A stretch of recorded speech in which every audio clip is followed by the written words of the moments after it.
Good morning to our beloved and respected father, Reverend Dr. Dominic Savio, SJ, Vice Principal, Joseph Kulandai, SJ, Vice Principal, Department of Commerce, Morning, Professor Bertram da Silva, Vice Principal, Department of Arts and Science, Reverend Father Peter Arokim, SJ, Vice Principal, Department of Commerce, Evening, Dr. Charlotte Simpson Vegas, Vice Principal, Department of Education, Reverend Father Joseph Padiyara, SJ, Vice Principal, Raghapur Campus, our Professor in Charge, Dr. Tridip Sengupta, distinguished guests, working committee members, and students. I heartily welcome you all to the opening ceremony of Exhult 2022.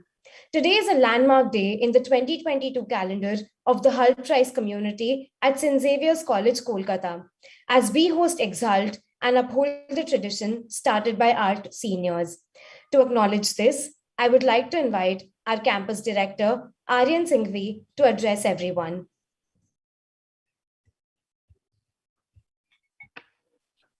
Thank you, Ashi. Good morning to our respected Father, Principal Reverend Dr. Dominic Savio, SJ, Kolkata. Reverend Father Joseph Kulandai, SJ, Vice Principal, Department of Commerce, Morning. Professor Bertram da Silva, Vice Principal, Department of Arts and Science.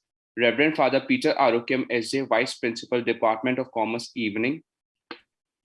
Dr. Charlotte Simpson Vegas, Vice Principal, Department of Education. Reverend Father Johnson Padiyara, SJ, Vice Principal, Raghapur Campus. Our Professor in Charge, Dr. Tridip Sengupta, eminent guests, committee members, and students. Les Brown once said, in every day, there are 1,440 minutes.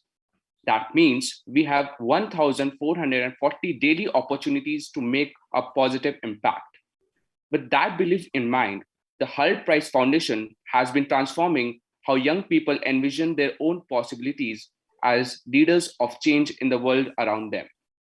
With a $1 million global startup prize as its anchor activity, the Hult Prize has brought impact-focused programs, events, and training to over 1 million students globally, creating a pathway for youth everywhere to take action to build a better world. The Hult Prize continues to be a disruptive global leader in social entrepreneurship and youth empowerment for the 21st century. The annual competition for the Hult Prize aims to build and launch the most compelling social business ideas, startup enterprises that tackle grave issues faced by millions of people every day. 2 years ago, when St. Xavier's College, Kolkata joined the Hult movement, we made a resolve to spread the movement further. Today, as we hold Exhult 2022, we hope to impart knowledge and prepare our mates not only for the upcoming on-campus program, but also for their future entrepreneurial journey. Thank you. Thank you, Aryan. I would now like to request Father Vice Principal to inaugurate Exhult 2022 by lighting the lamp and addressing everyone.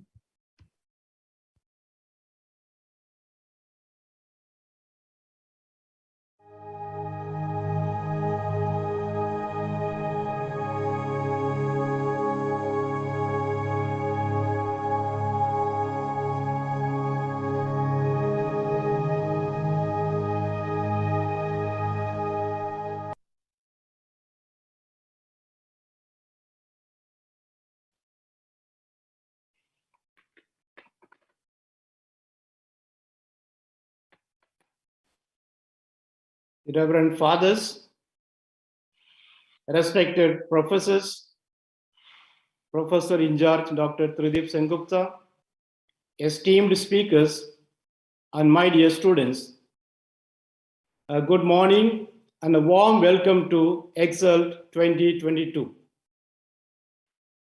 Robert Frost's poem, The Road Not Taken, suggests, I shall be telling this with a sigh.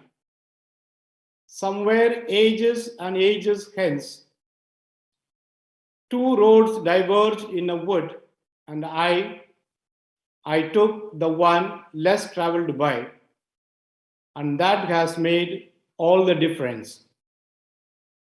St. Xavier's College Autonomous Kolkata has always empowered and encouraged students to pursue the road not taken. We always believed in giving a platform to revolutionary ideas and have stood by our students in whichever path they have undertaken. Today, as I address my dear students, professors, and honorable guests at the opening ceremony of Exhult 2022, it takes me back to the days when St. Xavier's College, Kolkata joined the Hult Prize family. Since then, the entire team has witnessed both peaks and valleys. There have been innumerable hurdles in this 2-year journey, but that has never immobilized us from attaining paramount success. We manifest that Exhult 2022 pervades our students' abundant cognizance, supreme wisdom, and imperative expertise. Therefore, it is with utmost pride and honor that I inaugurate Exhult 2022. I welcome all the speakers for today, Mr. Joy Kishan Panjiar, Mr. Sulai Lausi, and two of our very own, Mr. Debaditya Chowdhury and Dr. Shonak Roy. I take this moment to convey my heartfelt appreciation to the Hult Prize team members under the able guidance of their professor in charge, Dr. Tridip Sengupta, who have worked day and night for the last few months to execute ideas that have brought the event to fruit today. Also coming up next month is the main Hult Prize on-campus competition at St. Xavier's College, Autonomous, Kolkata. We are pleased to be a part of such neoteric endeavor that facilitates societal upliftment through entrepreneurial ideas initiated and executed by the youth of today. With this, I would like to wish our students all the very best for their stirring initiative. Thank you. May God bless you all. Thank you, Father. I would now like to introduce everyone to our first speaker for the day, Mr. Jaykishan Panjiar. Mr. Jaykishan Panjiar, an impactful leader, is the flag bearer of the Hult Prize community in Nepal. Apart from being the regional associate of the Hult Prize Foundation for Asia region, Mr. Jaykishan Panjiar is also an electronics engineer in the making. From clinching bronze at the Pulchok campus as a competitor and undertaking the role of a campus director for the movement in the successive year to eventually becoming the coordinator for the prestigious Kathmandu Impact Summit, he has really witnessed it all. Not only this, he was also placed amongst the renowned top 20 on-campus program hosts and has also led a team delivering the world's largest virtual hackathon, Quantum Hack, amidst the pandemic. Adding to the numerous feathers in his cap, Mr. Panjiar is also the founder and executor of NextGen Foundation, a supporter of booming businesses in Nepal. Well, to put it all in a nutshell, Mr. Jaykishan Panjiar is synonymous to the word change maker in the truest sense of the term. Today, he will be decoding the Hult Prize 2022 challenge for us, which implies the creation of 2,000 jobs by 2024 by thinking global and acting local. Without further ado, I request Mr. Panjiar to kindly take over.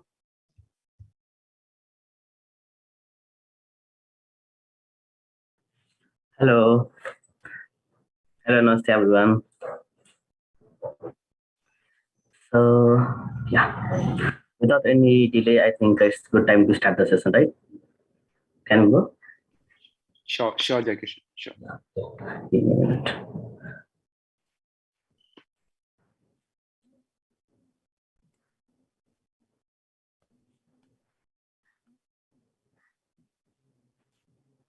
A warm welcome, Mr. Jaykishan. We meet again digitally, though. Yeah, nice to meet you, sir. How are you, sir? Fine, thank you. I hope everything is good with you. Yeah, everything is good here, sir. We have our respected Vice Principal, Father Joseph Kulandai, presiding over our event today. Namaste, sir. Namaste, namaste. Welcome, sir. Okay, if possible, can everyone turn on their camera, and in the chat box, can you talk like where you are from, what's the weather there, for ice breaking the session before starting. Surely, will do.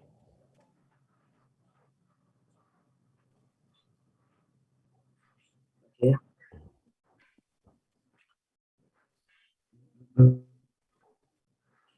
So I think we are good to go. So I will start with the like what Hult prize is. It's a very basic introduction. Then I will dive into the challenge of this year. That is the call to action, which is creating the 2,000 job opportunity by 2024. So without any further delay, I will start. Like, so what is Hult prize? So actually, Hall Prize is not just an event, it's a student movement. We organize Hall Prize in more than 121 countries in more than 3,000 plus university and colleges globally. So it's like it is consisted of on-campus event, which is the first round of the Hall Prize. Then we have the regional summit. Then we have the accelerator program. The Hall Prize accelerator program is the best accelerator program in the world. We have the best mentors, the best entrepreneurs, the best business advisors there. Then we organize the grand finale. For this year, we'll be hosting our grand finale, hopefully in Boston at the Education First Institute. So, as you can know, Hall Prize has been named as the Nobel Prize for students by the media sources worldwide. It has been featured on CNN, on the corner, Forbes, Business Insiders. In fact, almost all the top media sources globally. And our main flagship program is the on-campus finale. Sorry, the Hall Prize finale, which used to happen in the United Nations headquarters, but we are shifting our venue this year. So the winning team gets the $1 million as a seed fund for their startup. And as you can see, like the Fast company has mentioned the Hall Prize is the one of the most top 10 innovative company that is changing the world. And Bill Clinton has also said it is one of the top 5 ideas that is actually changing the world. So we are the one of the most innovative company, and we believe in changing the students into the agents of change. We inspire them to take actions to contribute to their society, to their world, everything. So at Hall Prize, we have demo days, we have pitching events, we have training programs, we have parties at the accelerator programs, we have networking meetups, and we have also corporate networking sessions, and there are many more events we do at the Hall Prize. So for 13 years, we have been moving from countries to countries, and we have been very successful. This year, we have more than 2,000 on-campus program in 100 plus countries, and we have almost covered every continent of this planet, and every university, every colleges. So these are some of the startups that has been emerged from the accelerator program, the Hall Prize, and they're also the global winners of the Hall Prize. So you can see the Aspire Food Groups. This team is the 2013 Hall Prize winner. We have Sweet Bites, they are the 2014 finalist, and there are many startups. So actually, at Hall Prize, we have more than around 30 plus startups that can featured on the first 30 under 30. So we accelerate the program, we train them, we help them to redefine their business ideas. So he is the Muhammad Asur. He's the CEO and the founder of the Aspire Food Group. He's also the 2013 Hall Prize global winner. For him, he said like Hall Prize is a train for him where every single stop in the journey is a learning lesson, and the destination is a new fun fact that you can be an entrepreneur, and we believe that everyone can be an entrepreneur. And she's also the Leslie, CMO of Utopia. She's the 2019 Hall Prize winner. For her, the Hall Prize was a gateway towards the opportunity. So that's a very short introduction of the Hall Prize. And I wish I could have covered more, but I will move to the main agenda of the today, that is the challenge, this year's challenge. So let's move to the 2022 call to action. So every year we announce a global challenge. Like last year challenge was the food for good. We told the startup to create a business that can redefine the food chains. So we redefine the food businesses around the world. And this year we are telling the startup, we are telling the every entrepreneurs to create job opportunity, at least 2,000 job opportunity by 2024. So like why this year challenge, so our main challenge, I will dive into the this year challenge. So this year we want the startups, we want the businesses to build a company that can at least employ 2,000 people by 2024 while creating a positive impact in the world, and they must create a meaningful job opportunities. So yeah, why this year call to action? So I will cover some data of this year. As of January 2021, this is last year data. Around 255 million people lost their job due to this pandemic. Because of pandemic, lots of companies were closed, many were bankrupt, something like that, and around 1.6 billion informal economy workers have been affected by the pandemic. So this is really a huge number. So we are taking the startups to create actually job opportunity for them.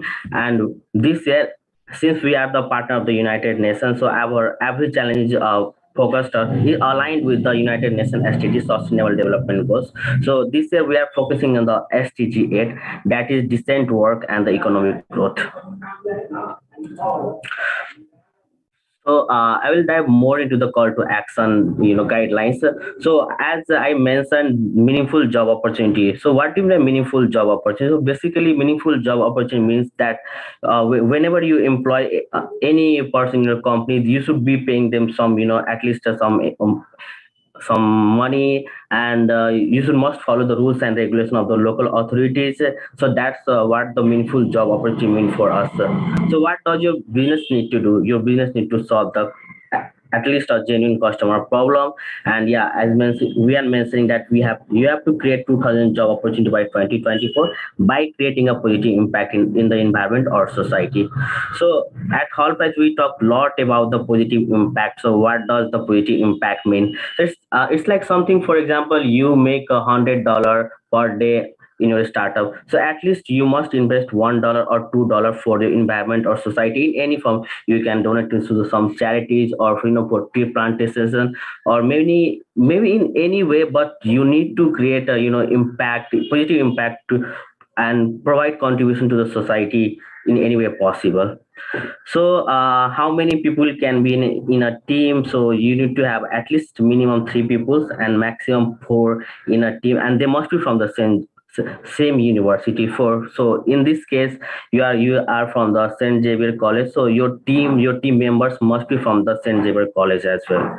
So we have also defined the pitch format for this year. So our final pitch format, that is the on-campus pitching format, it must be 4 minutes. It will be and followed by the 4-minute Q&A from the panel of judges. So you must be pitching about like what your startup will be doing, like how will generating the revenue, how will create impact, how you can create job opportunities by 2024. So these all things you need to cover in your pitch. So yeah, the this is the moment where you can make most of it. This is the time. I think this is the right time to create the startup that can employ 2,000 job opportunity by 2024. So this was a very short introduction of the challenge of this year. So I would like to if you have any questions, feel free to ask anything. Then I will jump to the next section. Anyone, any question regarding the challenge?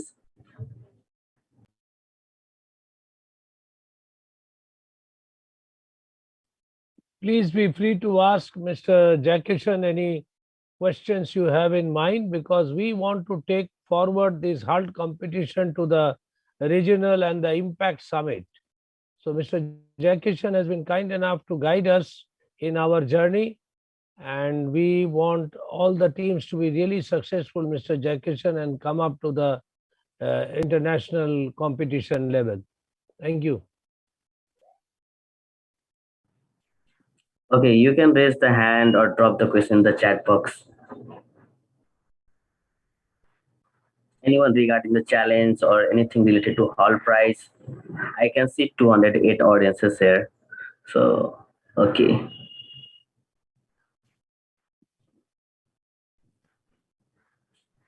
Ashi, you can read out the questions for the benefit of the audience. Sure, sir. I'd like to request all the members in the meeting to vote for the question they would like to ask Mr. Panjiar. The poll will be live for the next 15 seconds.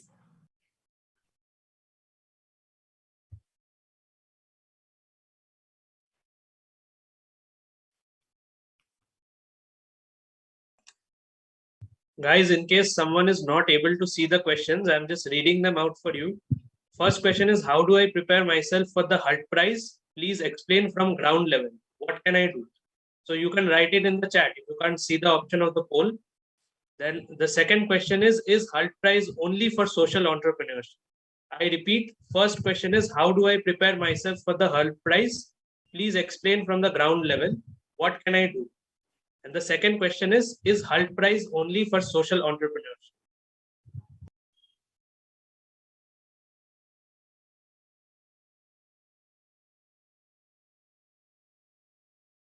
We have the common verdict. So, Mr. Panjiar, the audience would like you to answer. How do I prepare myself for the Hult Prize? Please explain from ground level. What can I do? Okay, for this question, I have prepared a slide, so this is the startup checklist. I'm going to explain like what the audience, the participants need to do in the on-campus. So I'm explaining like how they need to form a team, how they need to think about the idea, like what are the things, areas they need to focus. I will be covering this thing, in details for next 30 to 40 minutes. Okay. So maybe we can go to the next question. Thank you, sir. We'll have another poll to see which question the audience would like to ask Mr. Panjiar. So I can see there is one question like, is Hult Prize only for the social entrepreneurship? So it's not only for social entrepreneurship, like it's for everything. We just tell you to build a business model by also creating positive impact. So not just focus on the social entrepreneurship. Actually, we are social entrepreneurs. We at the Hult Prize. So we are a foundation. We are non-profit organization, but we are not telling you to be a social entrepreneur. You can be. It's all up to you. Thank you, sir. These are the two questions we had for now. I guess we can continue with the presentation, sir. Okay, great.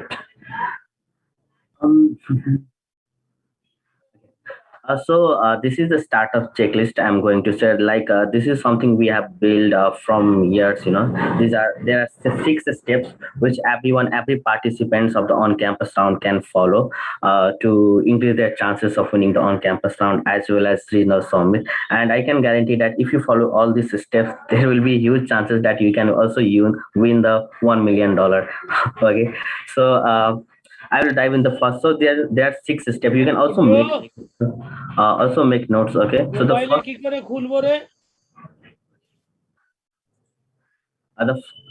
first step you need to find from a team. Then second you need to understand the challenge of this year. Then you need to dig deeper. Then comes the aha moment. Then you need to build some prototypes. So then you have to pitch at the on-campus finale.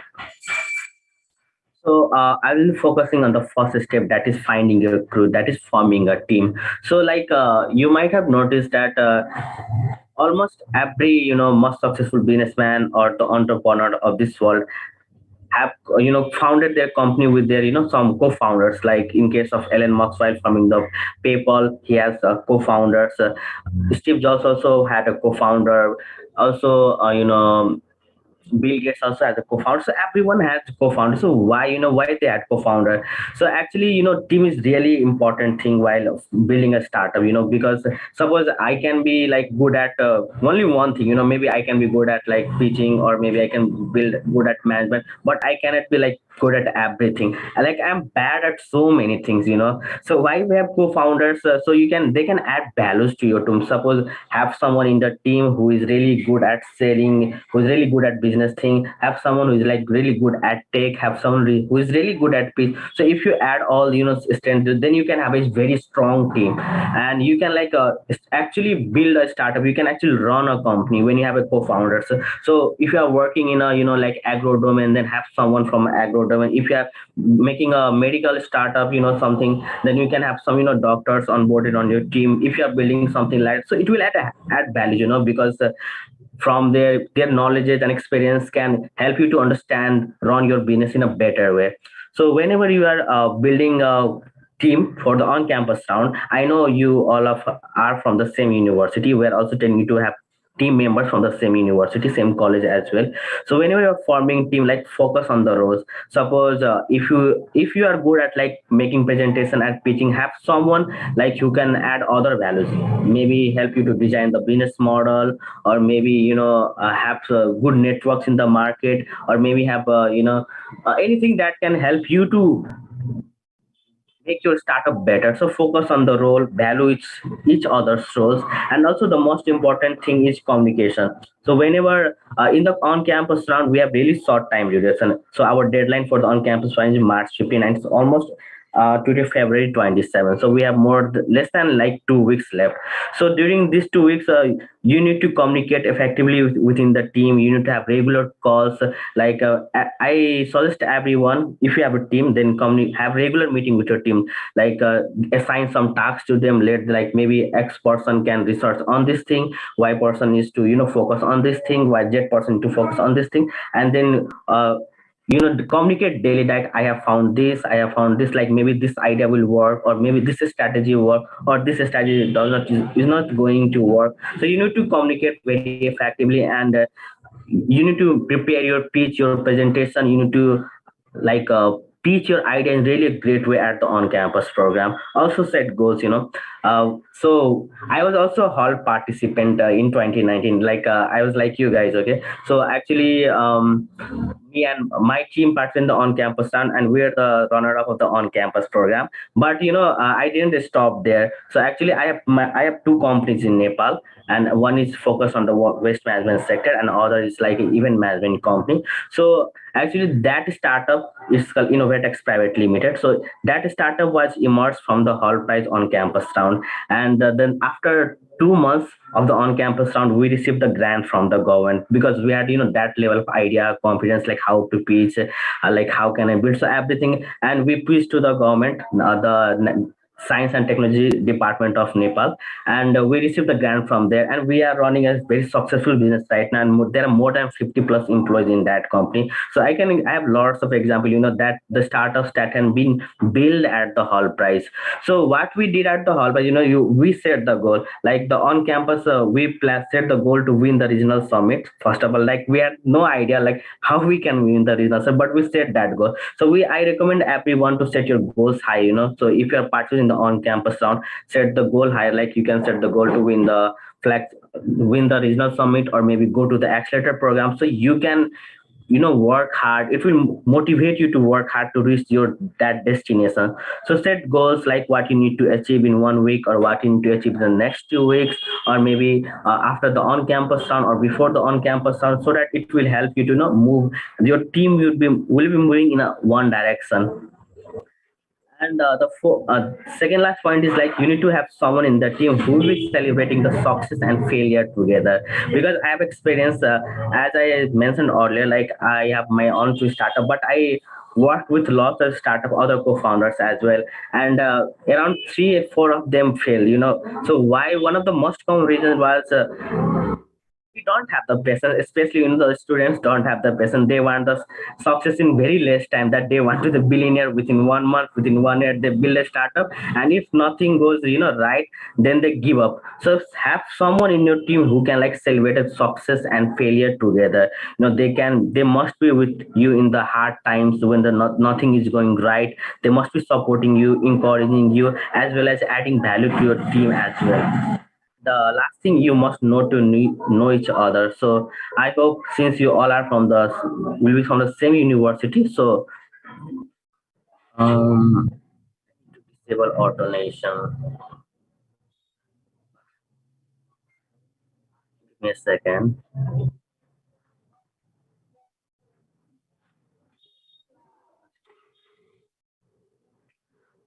So I hope the first step is clear. Like, do you have any questions regarding like, or if you are facing any challenges while forming team, then feel free to drop question in the chat box, or you can raise hand. Then someone from the technical team will unmute you.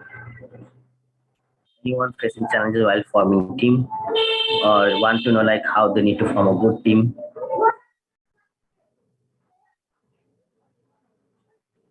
So we don't have any questions as of now. We can continue with the session. So the second step is you need to understand the challenge. Every year from the hall prize we release a challenge. Okay. So last year the challenge was food for good. Before that it was a bold business for a better planet.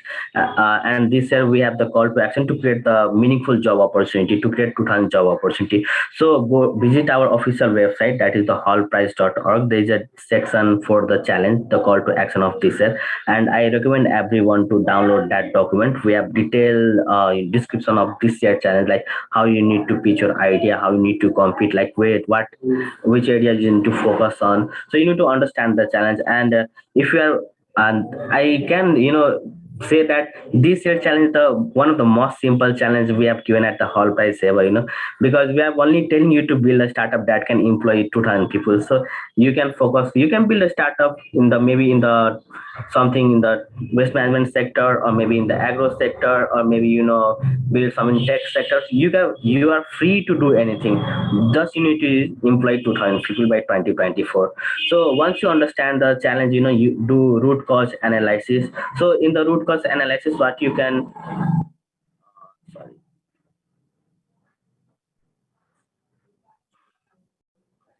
I hope I am back. Yes, Yes. sir, it's visible. Okay.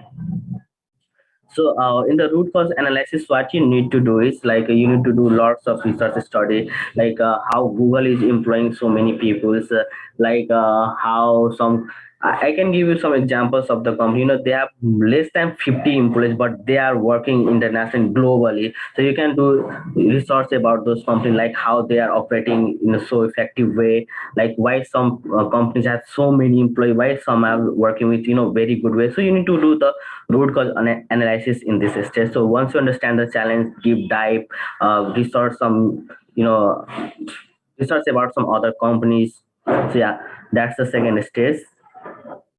Then the third step is the dig deeper round.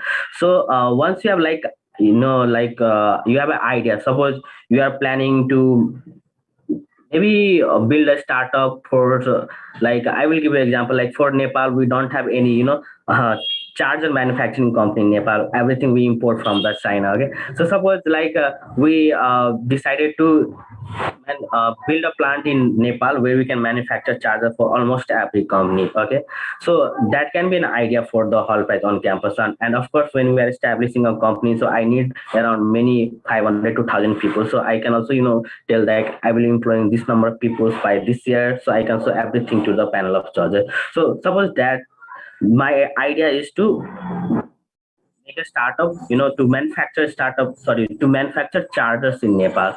So in dig deeper stage, once you have an idea, you need to follow the two steps, that is people shadowing and the design thinking. So I will first cover the people shadowing technique. So what does the people shadowing technique mean? So people shadowing technique is like something when you are solving a problem, when you are building a startup, you need to stand from the shoe of the people who are facing that problem. Okay, like there are many startups, they think they like this idea is really great, it will work, because they just think from their perspective. But whenever you are solving any customer problem, you need to see from the customer perspective, from the people who are actually facing the problem. So you can do the surveys, you can visit the field. Suppose if you are working making a startup for the making any idea or app for the farmers, then it will be really good if you visit the farmer, make some prototype, ask them like how's the UI, like will this app work or not, what the challenge we are facing, something like that. So people shadowing techniques is basically stand on the shoe of the customer and analyze like is the problem a real problem or not. Maybe it can be our assumption, like suppose I like this whole price color. So if I imagine if I build every charger of this color, I don't think it will anyone will buy, because there are some customers who like black color, white color. So I need to understand from the customer's perspective as well.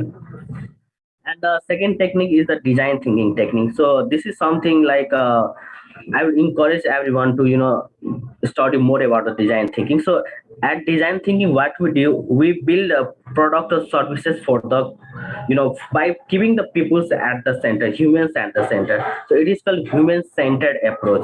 So whenever you build a product or service, it is for the customers, and it's the customer who it's the people who is going to pay you, it's the people who is going to give you a feedback. So design thinking technique help us to build the product and services by keeping the human and the center.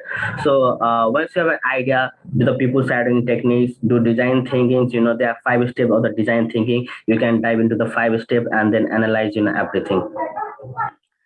And then comes the aha moment. Once comes realize that this idea will work, we have some like proofs, we have some stories that you think that this idea is going to work. Then comes the aha moment. So in the aha moment, what you need to do is you need to do the fast idea generator technique. So in the fast idea generator technique, we will lots of ideas at like 100 or 50 ideas, then we select few of them, then we test them, then we again test others idea, then we come to a conclusion that this thing will work. Okay. And the last thing is the value mapping technique. So value mapping technique helps us to deliver our value to the customer. So once you have like dive deep into the idea, then in the aha moment you need to do all those things. Then comes the prototype stage. Okay, so in the on-campus round, prototype is not mandatory, but I recommend if you can build a prototype, then it will really add value to your while the judge will ask you question, then you can show like product. So I have built this something. It will also help you to gain feedbacks from your customers. If you build an app, you can show it to the classmates, your colleagues, like how is this, where I need to improve.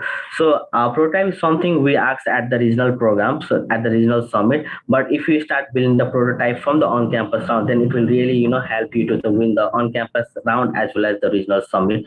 So if possible, try to build the prototype of your product or services. And the last thing is the pitch. So pitch is the most important part of the on-campus round, because if you're building, if you have like a startup, or if you're planning for a startup, if you have some ideas, then you need to pitch that thing effectively to the panel of judges. So we have only 4 minutes in the on-campus round. We'll be only providing you 4 minutes, so you have to cover everything within the 4 minutes. So make sure you practice. You do at least 2 to 3 rehearsals before jumping the on-campus round. Prepare a slide, a good slide with your logos, with your brand colors, with your slogans, everything. And don't read from the slide. You need to practice at least 3-4 times and be original at the pitching section. So yeah, that's all from my side. So I will again summarize everything. There are 6 steps that you need to follow in the on-campus round. Form a team, understand the challenge, dive deep into the idea. Then we will have the aha moment. Then we'll make some prototype if possible. Then comes the final step, the pitch round. So okay. So thank you, everyone. Thank you so much, sir, for such an enriching session. We really appreciate the precision with which you explained the challenge and decoded it for us. I would like to request the audience now to send in questions that they have. We already have a few questions that we received from the audience. We've selected some of the best questions, which we'll be asking, sir.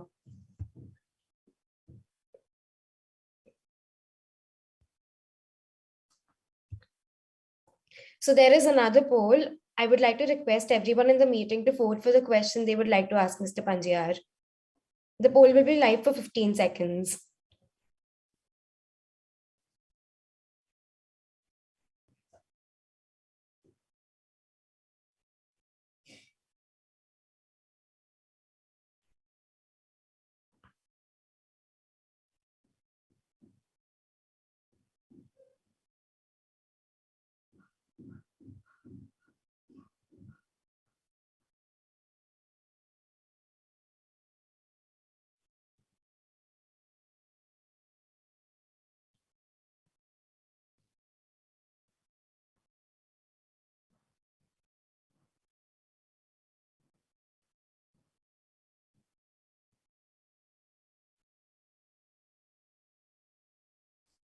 So we have the majority votes.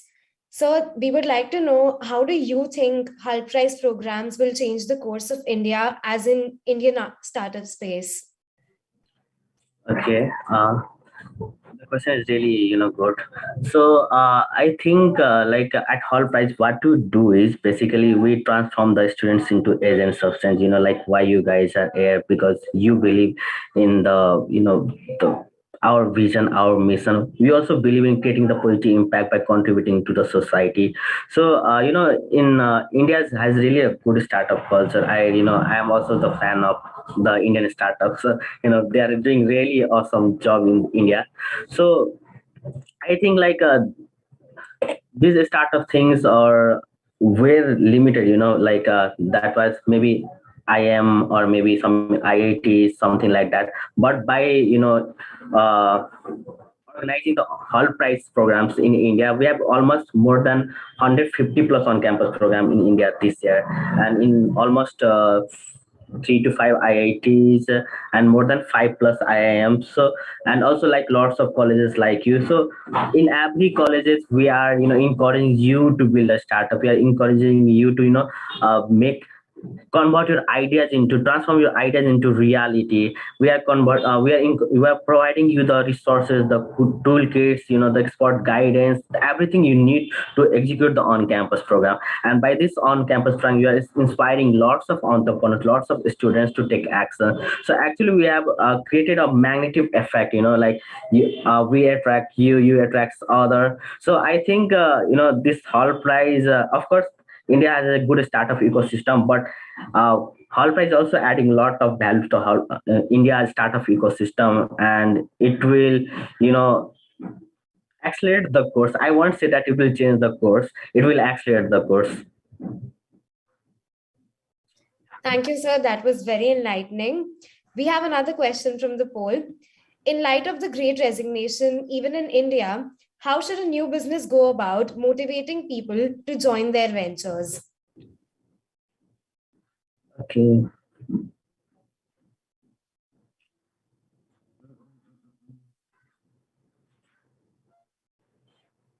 So can you repeat this question? Like I didn't get this great resignation. So Sure, new sir. join their ventures in their companies or something like that, or you start up.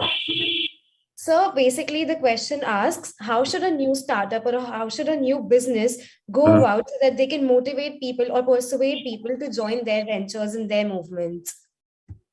Okay, so you're asking like how they can employ people's like in short, you can say that, Yes, right? sir. Okay. Yes.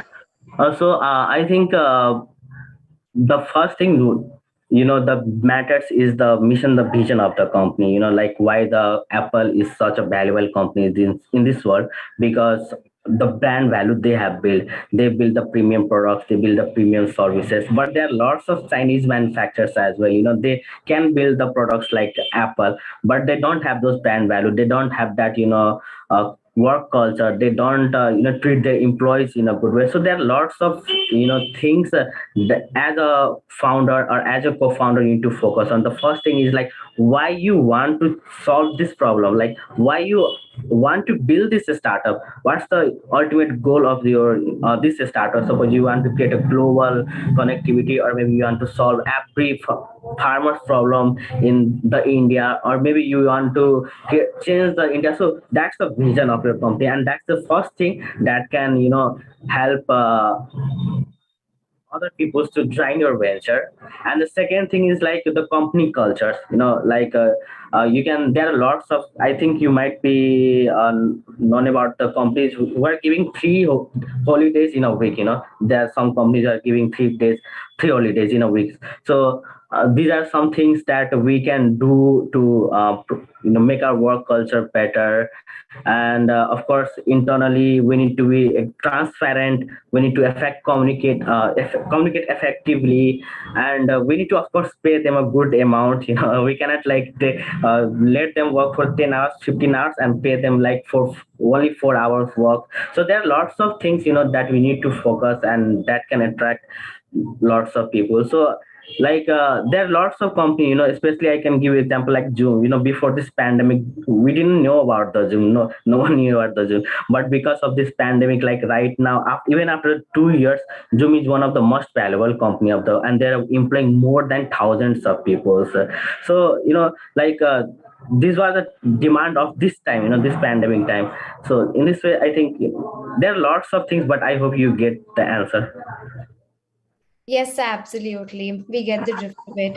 We'll have the third poll now. I'd like to request the audience members to vote for the question they'd like to ask Mr. Panjayar. Okay, I can see some question in the chat box as well. So once we're done with the poll, we'll go to the questions in the chat box. Sure. The poll is going to be live for 15 seconds. I'd like to request all the audience members to vote for the questions.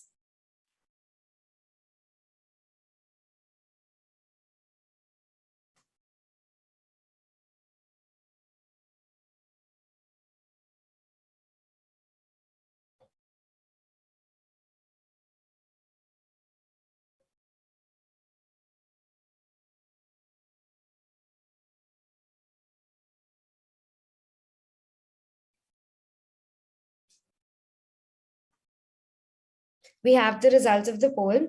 So we would like to know, how is Hult Prize different from other social initiatives? Okay, so other as in like even average other social initiative. Yes, sir. Okay. So like at Hall Prize, we work with the students like you guys. I was, my journey. I started my journey with the Hall Prize as a competitor in 2019. Okay, and I already mentioned that we are the second, runner of the on-campus program. Then I was the campus director next year at my university, and then I also coordinated the first Impact Summit of the Nepal, the Kathmandu Impact Summit. And after that, I got job at the Hall Prize Foundation, and I'm working as the regional associate for Hall Prize Foundation. So you can see, like, because of this Hall Prize, I learned to build a startup. Then I learned to lead, my university. Then I, organized something at the national level, at the international level, in the Impact Summit. And right now I'm, leading at the regional level, like so Central and South Asia. So Hall Prize has transformed my life. It has. It has like changed, it has given me something that I can, by working at the hall price, I can pay back that thing. Okay, so first thing, like, we do such things at the hall price, like, we don't charge the student for any component. Like, the form is totally free for everyone. You don't have to pay for the registration. You don't have to pay at any stage for anything at the hall price foundation.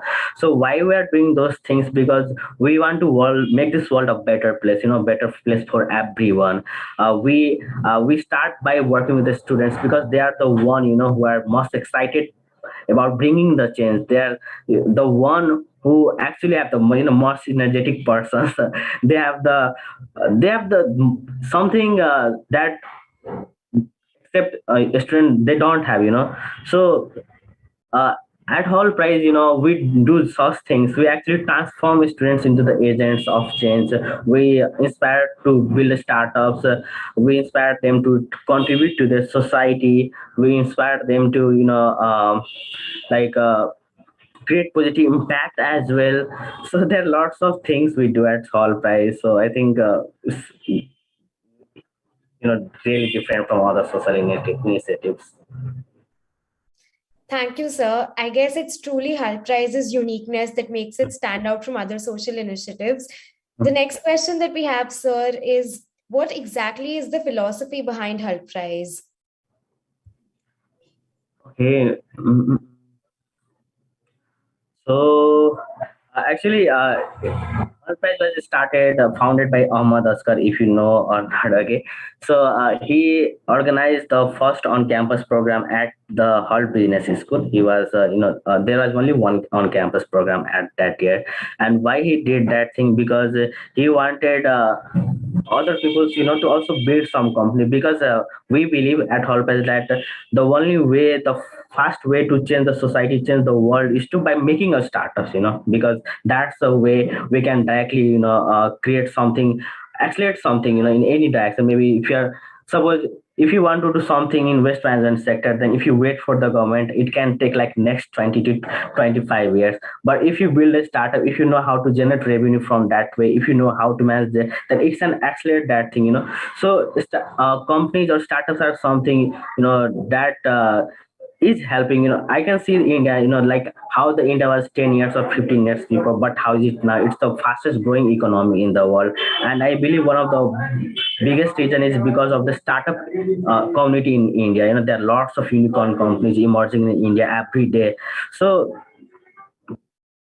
that's the philosophy of the whole prize. We believe in creating entrepreneurs. We want everyone to be the entrepreneurs. We want everyone to take actions, and we are there to support. Thank you, sir. I guess we truly believe at Hult that we empower entrepreneurs to create and not just copy other people. We now have the last poll for the session. I'd like to request the audience members to vote for the poll.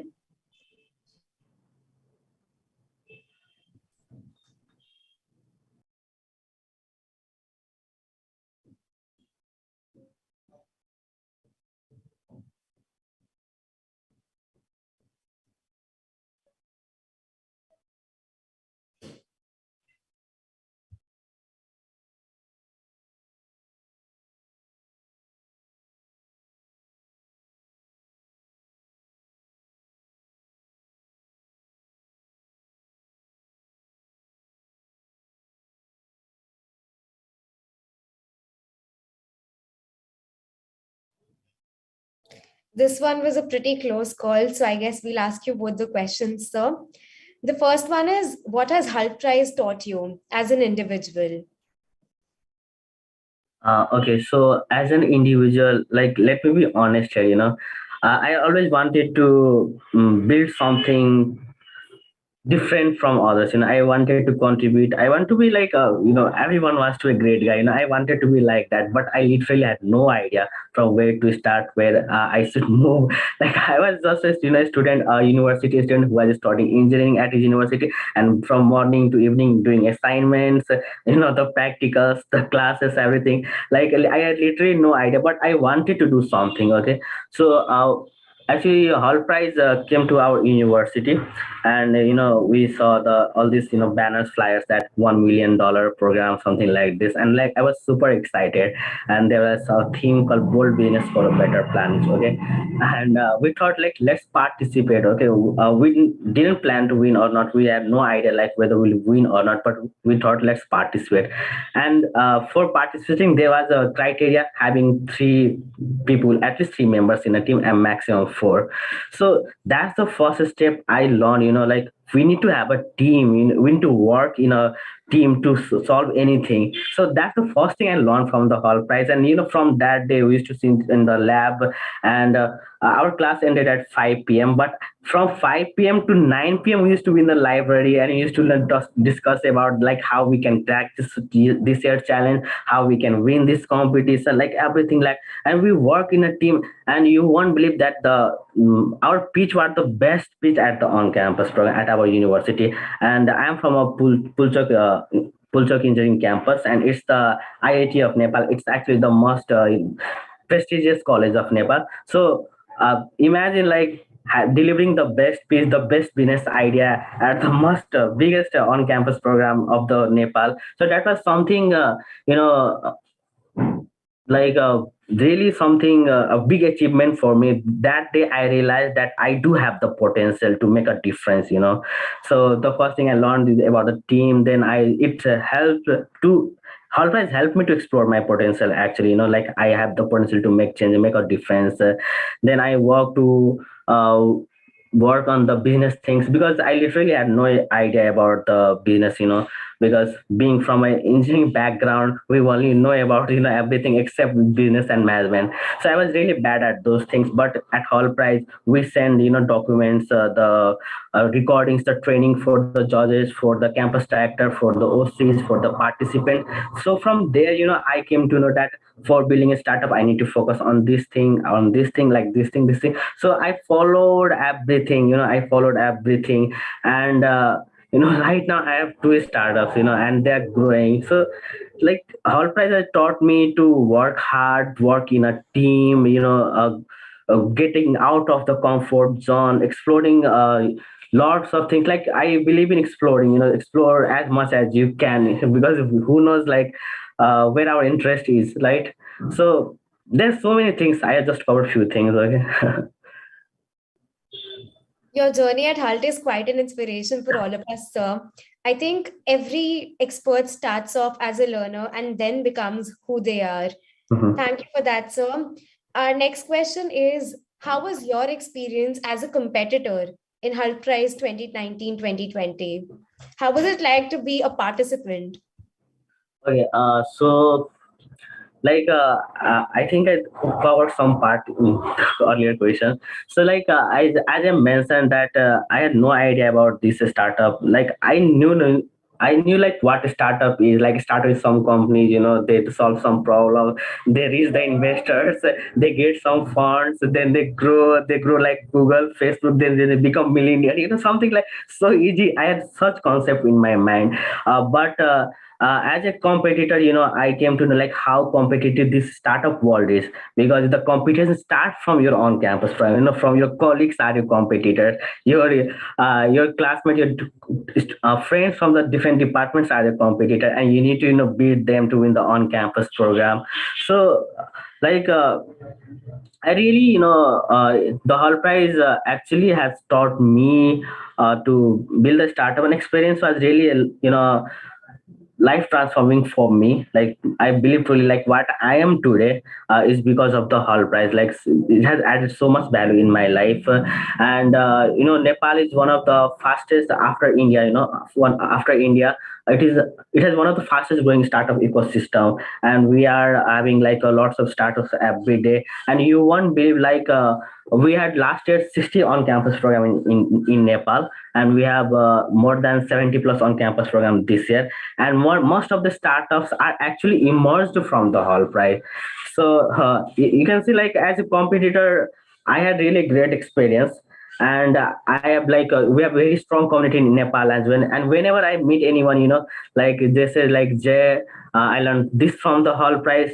Jay, actually I didn't win the Hall Prize, but it helped me to analyze my weakness. And that's someone who in the on-campus program, they went to the actual program, they say like Jay, I learned this. So I can guarantee one thing at the Hall Prize, that it is going to be a lifetime experience for you if you know how to utilize this platform effectively, and if you know how to learn or take everything as much as possible.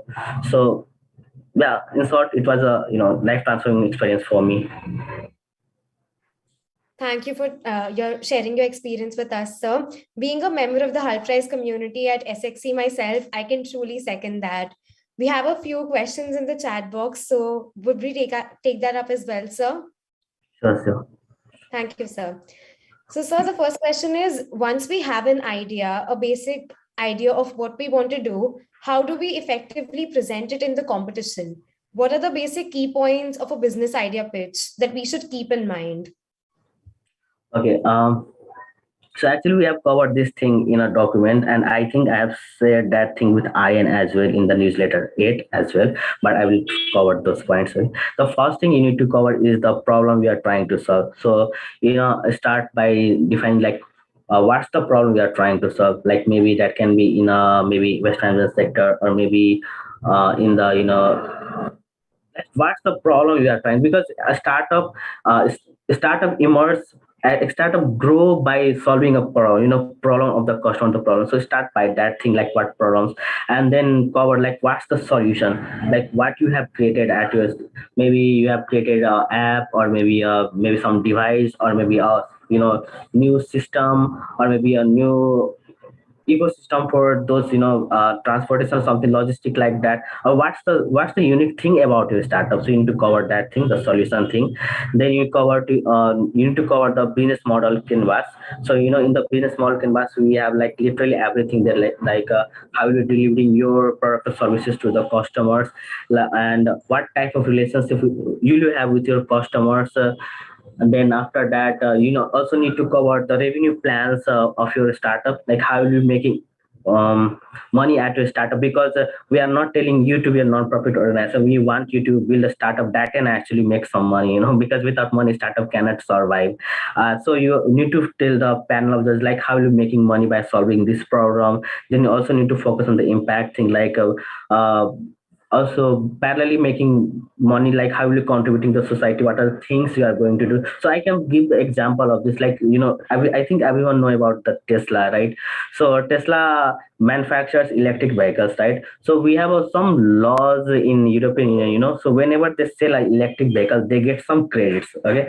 And what the Tesla do is this, they sell those credits to other manufacturers like BMW, other things, and they get money from there. So it's one of the biggest revenue source for them. So like Tesla is contributing to the the green initiative for our planet. So so you also can cover such things like how you're creating impact in the society. So cover the impact thing as well, cover about the team in the slide as well, like who are your team members, like why you have them. Like suppose, hi, I'm Jay, I am the CEO of this company, and I will cover this thing. And we have Ashish, he is focusing on the marketing things. We have Aryan, he will develop the business thing, something like that. So you also need to cover like why you have this thing, because maybe in the original round, judges can ask you like why you have this person in your team if he's not adding a value, or if a single person is adding every value, then why you have other members in the team. So cover that part as well. So I think I've covered pretty much everything. So again, let me summarize: problem, solution, business model, revenue model, impact, team. These 6 things you need to focus. Thank you, sir. I think that pretty much summarizes the key points of a business pitch. We have a few more questions, sir. One of the audience members, including us too, wants to know if it is essential to go with a typical conventional business plan model. Sorry, can you repeat the question again? Sir, the next question is it necessary to go with a typical business plan model when we're pitching our ideas to the judges in the competition? Typical plan business model, like in which sense?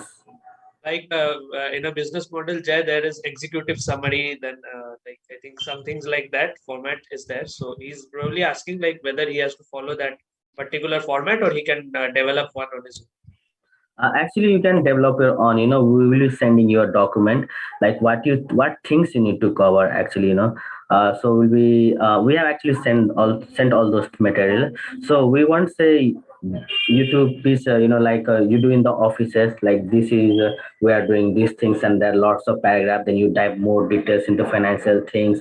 Then you tell about the customer relations. Then you tell like how you're doing a values per. We are not asking you. There will be only 4 minutes, so you have to summarize everything and like only cover the important things, like hey, this is the problem I am going to solve. Like I'm we're planning to build a startup that can manufacture the chargers in Nepal, and we are going to build economic chargers for the Nepal. Like we'll be importing things from the China, like we'll be generating revenue by this is way. We'll be employing this number of people. So we'll be also contributing for the national parks of the Nepal and something like that. And these are my team members, something, cover everything in the 4 minutes. Only focus on the things that matters for the startup. You don't need to, boring presentation.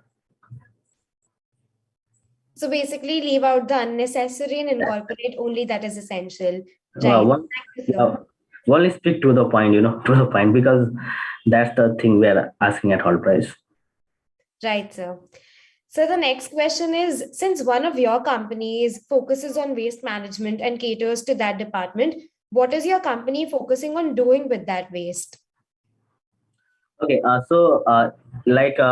didn't told about much about my startup. So actually what we are doing at Innovatex Private Limited, we are collecting feathers, hairs, everything, the keratin waste typically. Okay, so actually this keratin waste takes around more than 100 plus years. So this is something takes create pollution in the soil, and it takes lots of times to decompose. So what we do is we collect all those things, and by using a chemical reaction we transform the keratin waste into amino acids. Okay, so it's a liquid amino acid, so it's directly can be used by the farmers as the fertilizer. So from one end we are managing all those problems of the waste management thing, and the other end we are building fertilizers. And actually we are selling this fertilizer at 1/5 of the market price of Nepal. So actually we are having huge sale, and believe me, we have like no raw materials. We have no our own original material. We just collect the hairs, feathers, we bring to the plant, we transform them into keratin waste, and we package them and sell them. Okay, sir. Thank you. I think we'd like to know a little bit more about your startup, sir. How did this idea come about? Okay, so actually, the theme for that year was a bold business for a better planet. Okay, and we went to the challenge document, like I explained in the earlier part, like you need to create this thing, you need to focus on, like there was a challenge document also similar to this that year, and we went to that challenge document. Then we brainstormed lots of ideas, like what we can do from Nepal, what we can do, like we at Hult Prize we want you to act locally act locally but think globally, something like that. So we're thinking to like how we can do that. Then in challenge document, whatever we're thinking of, that was mentioned there. We're thinking about that startup, there are some already startup. So and after brainstorming for weeks and weeks and weeks, like suppose some any idea comes, we used to Google. There was like already existing business in the market. When we are doing come to some idea, we're googling, there already existing business in there. So we brainstorm, lots of idea. Then actually my friend, there's a friend, he's really funny. Okay, so he was thinking, "Jay, let's do something like if we can make something from human wastes." Okay, so like we thought like what we can do from the human, because we have no any other options left. So we decided to do something from the human waste. Then we analyzed like what we can do from the human waste, what are the human waste, and we analyzed everything. You can imagine the X, Y, Z things, everything, and we analyzed everything. We found that nothing can actually work. Then the last thing was left here. So actually my campus is located in the Darbar Sky. It's one of the tourist attracting places of Nepal. And after that Darbar Square, there's a huge farms, of chickens and everything. So actually in evening time we're walking, discussing, and we're walking just, and we just went there, and we're talking with the butchers and everything, and we saw like huge amount of feathers and everything was being thrown there, and they're not actually they're actually waiting for the government agency to collect those feathers and throw them down there anyway. So we asked them like how many such feathers are collected in a day, and a small butcher house actually produces around more than 10 to 15 kgs, small chicken house or butcher house. So we calculated that amount, and we calculated that from that single area we can generate enough amino acid that will be sufficient for the farmers in the Kathmandu Valley. So that's came to our idea. So that's what. I think it's a very innovative idea, sir, and I'm sure everyone else agrees too. So it is difficult to start off, but how difficult has it been to sustain that? Okay, so really, like it's really hard. It's really hard. Although I'm smiling, lots of things, but lots of things are parallelly going in my brain right now as well. Like there are other meeting schedules, there are lots of chances. So the first thing in a startup is like you need to believe in what you do. You need to believe like why you are doing. You need to motivate yourself first. If you don't have the motivation, then you will break eventually, because they are in the startup. Most of the time we are every day we have challenges. Whenever you wake up, you will face a new challenge. Whenever you wake up, you will face a new challenge. 10 to 5 job is much easier than a startup. So like so startup is something you need to work really hard. You need to get out of your comfort zone. You need to think differently from others. You need to like have some mentors. You need to manage your time very effectively. Like I manage my every minute, every hour of my day. Although it's like Sunday, I should be on the holiday, but but I am here, I have like meetings after this. So like you know the first thing is you need to believe in what you do. And second thing is really need to work hard, really work hard, really work hard. It's like super hard. Okay. And then the next thing is like you need to like innovative, you need to be a good learner as well. You need to follow big entrepreneurs, leaders, like you need to know about them. Maybe you can like watch some videos of the Stanford or maybe from the MITs, like how the CEO of the goal is handling that company. Those people inspire me a lot, because every day when I woke up and see their videos, and I think like, if they can run this global company, then why I can't, so like I learn from them, like how they're running companies, how they're handling such scenario, how they're also running this pandemic area, how they are sustaining this Ukraine crisis as well. You can also know the conflict happening in the Ukraine. So like they are something they are doing at global level, and I am just at a national level. So there's much difference. So I get inspiration from them, and I read books every day. I have like 50 plus books in my rack, except academic things. So I learn about like MBS things, like the biographies of the Elon Musk, the biography of the yogis. Okay, like they are also great person there too. I mean, I read about like the startups. I read about like finance things, economics. I read about the time management things. Every day I have like 1 hour in my schedule where I just read and read and read. So you need to be a good learner as well, to build a startup, because every day you will face some lots of challenges, and it's you who is going to solve that problem. It's you. So if you don't have the idea, if you don't have the experience, then you cannot solve that problem. And maybe some problem may like sound normal to you today, but that thing can grow exponentially the next month or within the next semester. So you need to act every day.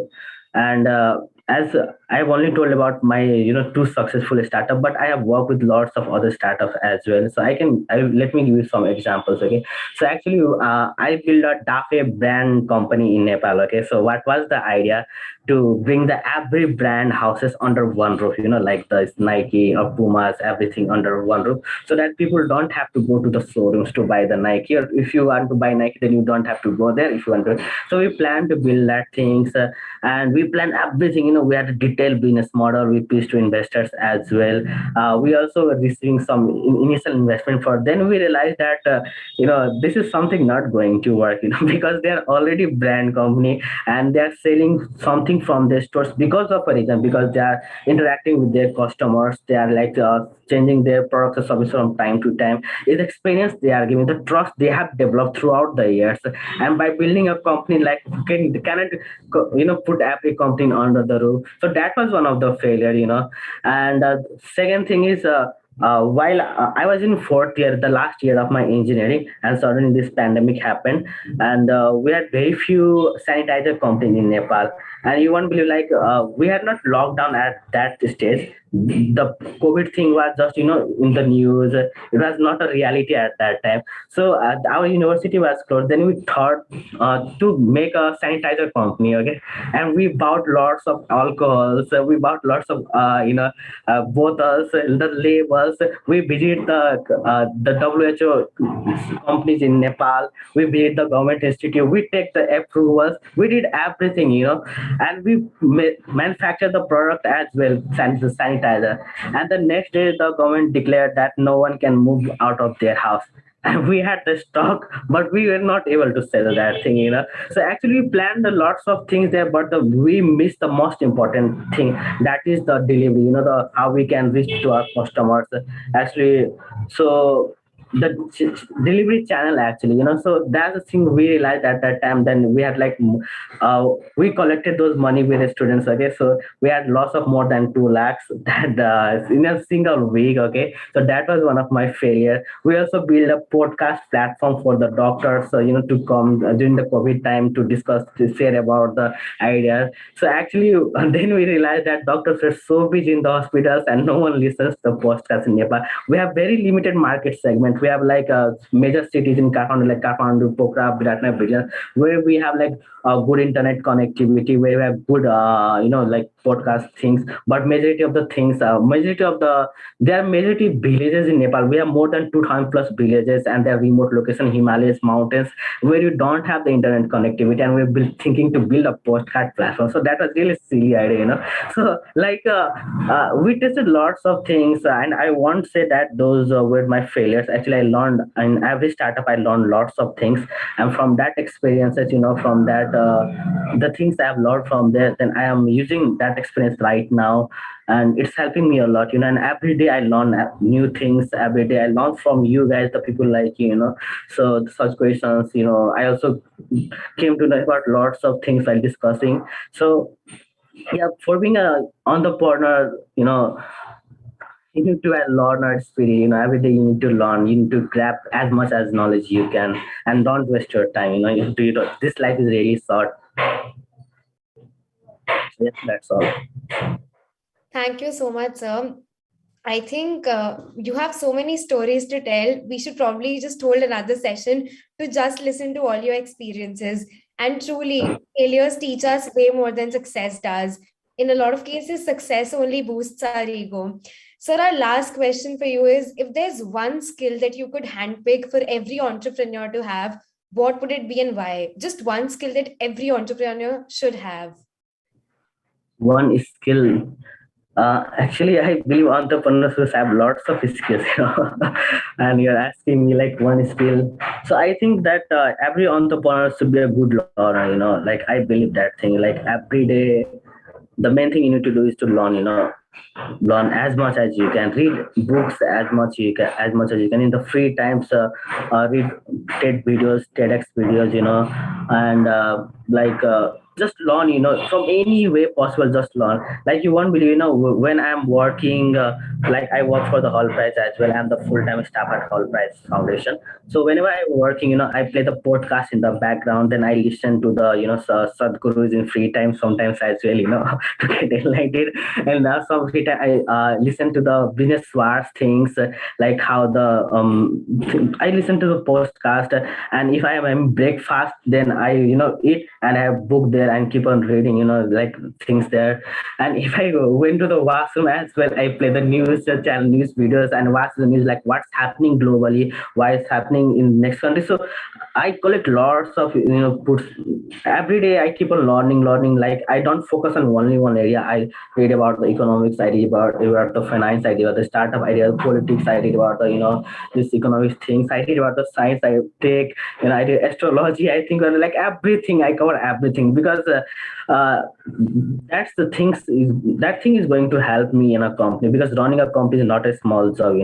Like if you know the data, like 9 out of the 10 startup fails within the first years, and out of that one startup fails within the next 5 years. So the success rate is really low in this startup. So one of the major reasons is because they cannot adapt with that time.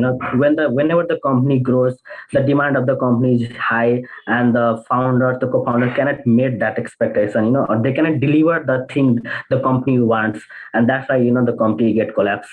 So one most important thing I believe is learn reading. So the humility to learn is ultimately the key to paramount success for any entrepreneur out there, right, sir? Yeah. Thank you so much, sir, for this enriching session. We genuinely appreciate the time you took out to explain the challenge to us from your busy schedule and join us on a Sunday morning. I hope that you will cherish this experience as much as we do. I would also like to take this moment to thank the audience for being so enthusiastic and interactive. Thank you. Okay. Thank you, Asi. Thank you, Jackishan. Thank you so much. What a deep insight into Hult and its background you have given us and all the participants here. Hopefully, by holding your hands, we can move forward in this competition and make our stand in the international forums. Sure, so we're always there to support, to inspire. We're always there. Thank you for your support. Thank you, sir. Thank you, Asi. Thank you, sir. Thank you, Aryan, for inviting me, for having me in this session. Thanks to listening, me, and best wishes to every team for the on-campus program. And there will be only one winner in the on-campus round, but don't give up. this on-campus program, we are just encouraging you to take action to build a startup. So there will be many more other opportunity as well. So you can take example as me. Although I was not a winner, but right now I have two startups. So we are telling you to take action. So yeah, best of luck, best wishes to everyone on the behalf of the Hult Prize Foundation, and see you. Thank you. Thank you for joining us, sir. We hope to see you in our future events. Thank I you so love much. to say. It was an honor for us that you graced our event with your presence. Thank you so much. Yeah, bye. Great day. Bye. Have a great day. We'd like to request the audience members to stay tuned for our next session. Thank you.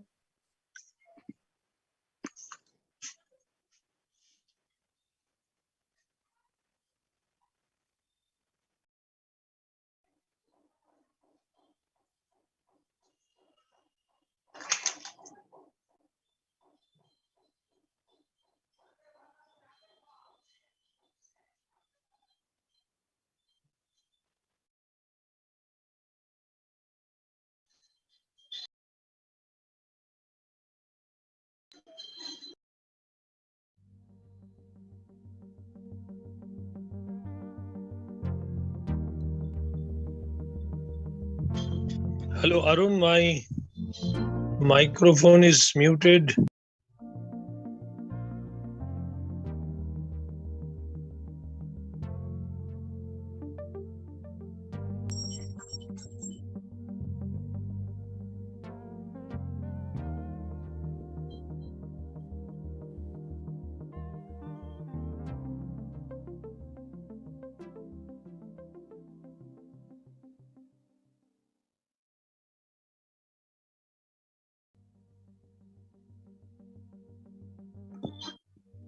So I'll call you in a bit.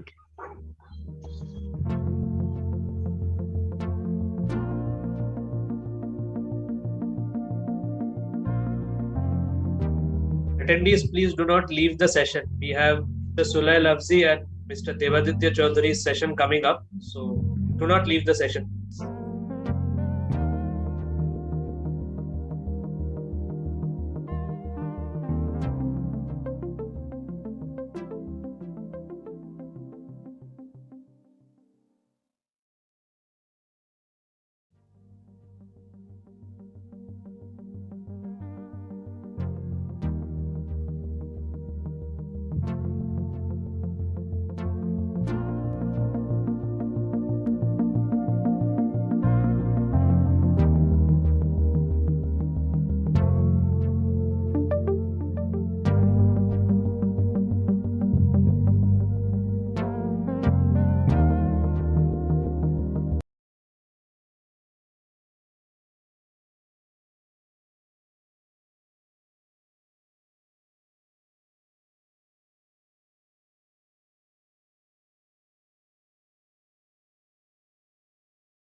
Audio তো কিছু শোনা যাচ্ছে না। No audio.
Am I audible? Hello? Yes, sir. Yes, sir. Yep. Fine. Please tell me.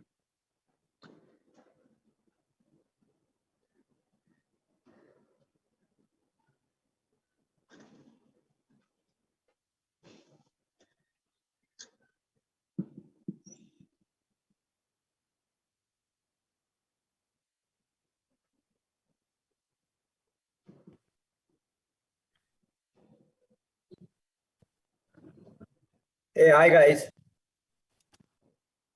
Hello. Hi.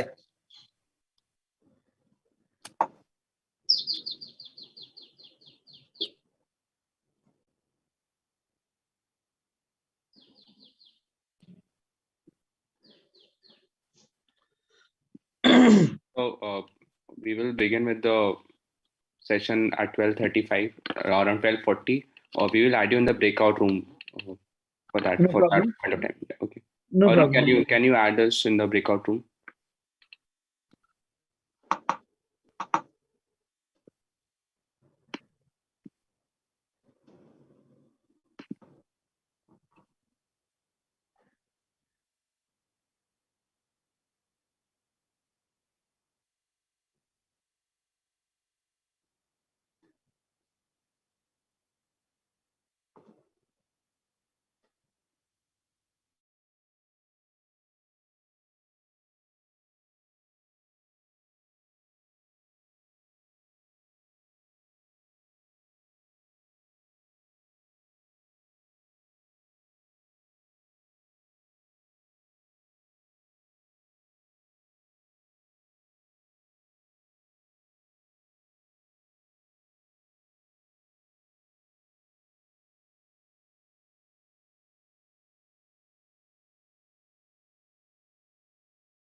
Welcome everyone to this exciting session with two very eminent speakers, including one of our very own. An alumnus of our college, graduating in the year 2004, Mr. Devadatta Chaudhary is the founder and managing director of Kolkata's leading Chinese chain of restaurants, Chow Man, and his sister brands, Auth 1590 and Chapter 2. He is also the founding member of Kolkata's leading Bangla rock brand, Lokhi Chhara. Chow Man is a homegrown brand born in the city of Joy, Kolkata, and is now on its journey of national expansion in various metropolitan cities like Bangalore and more. It is an honor to have you with us, sir.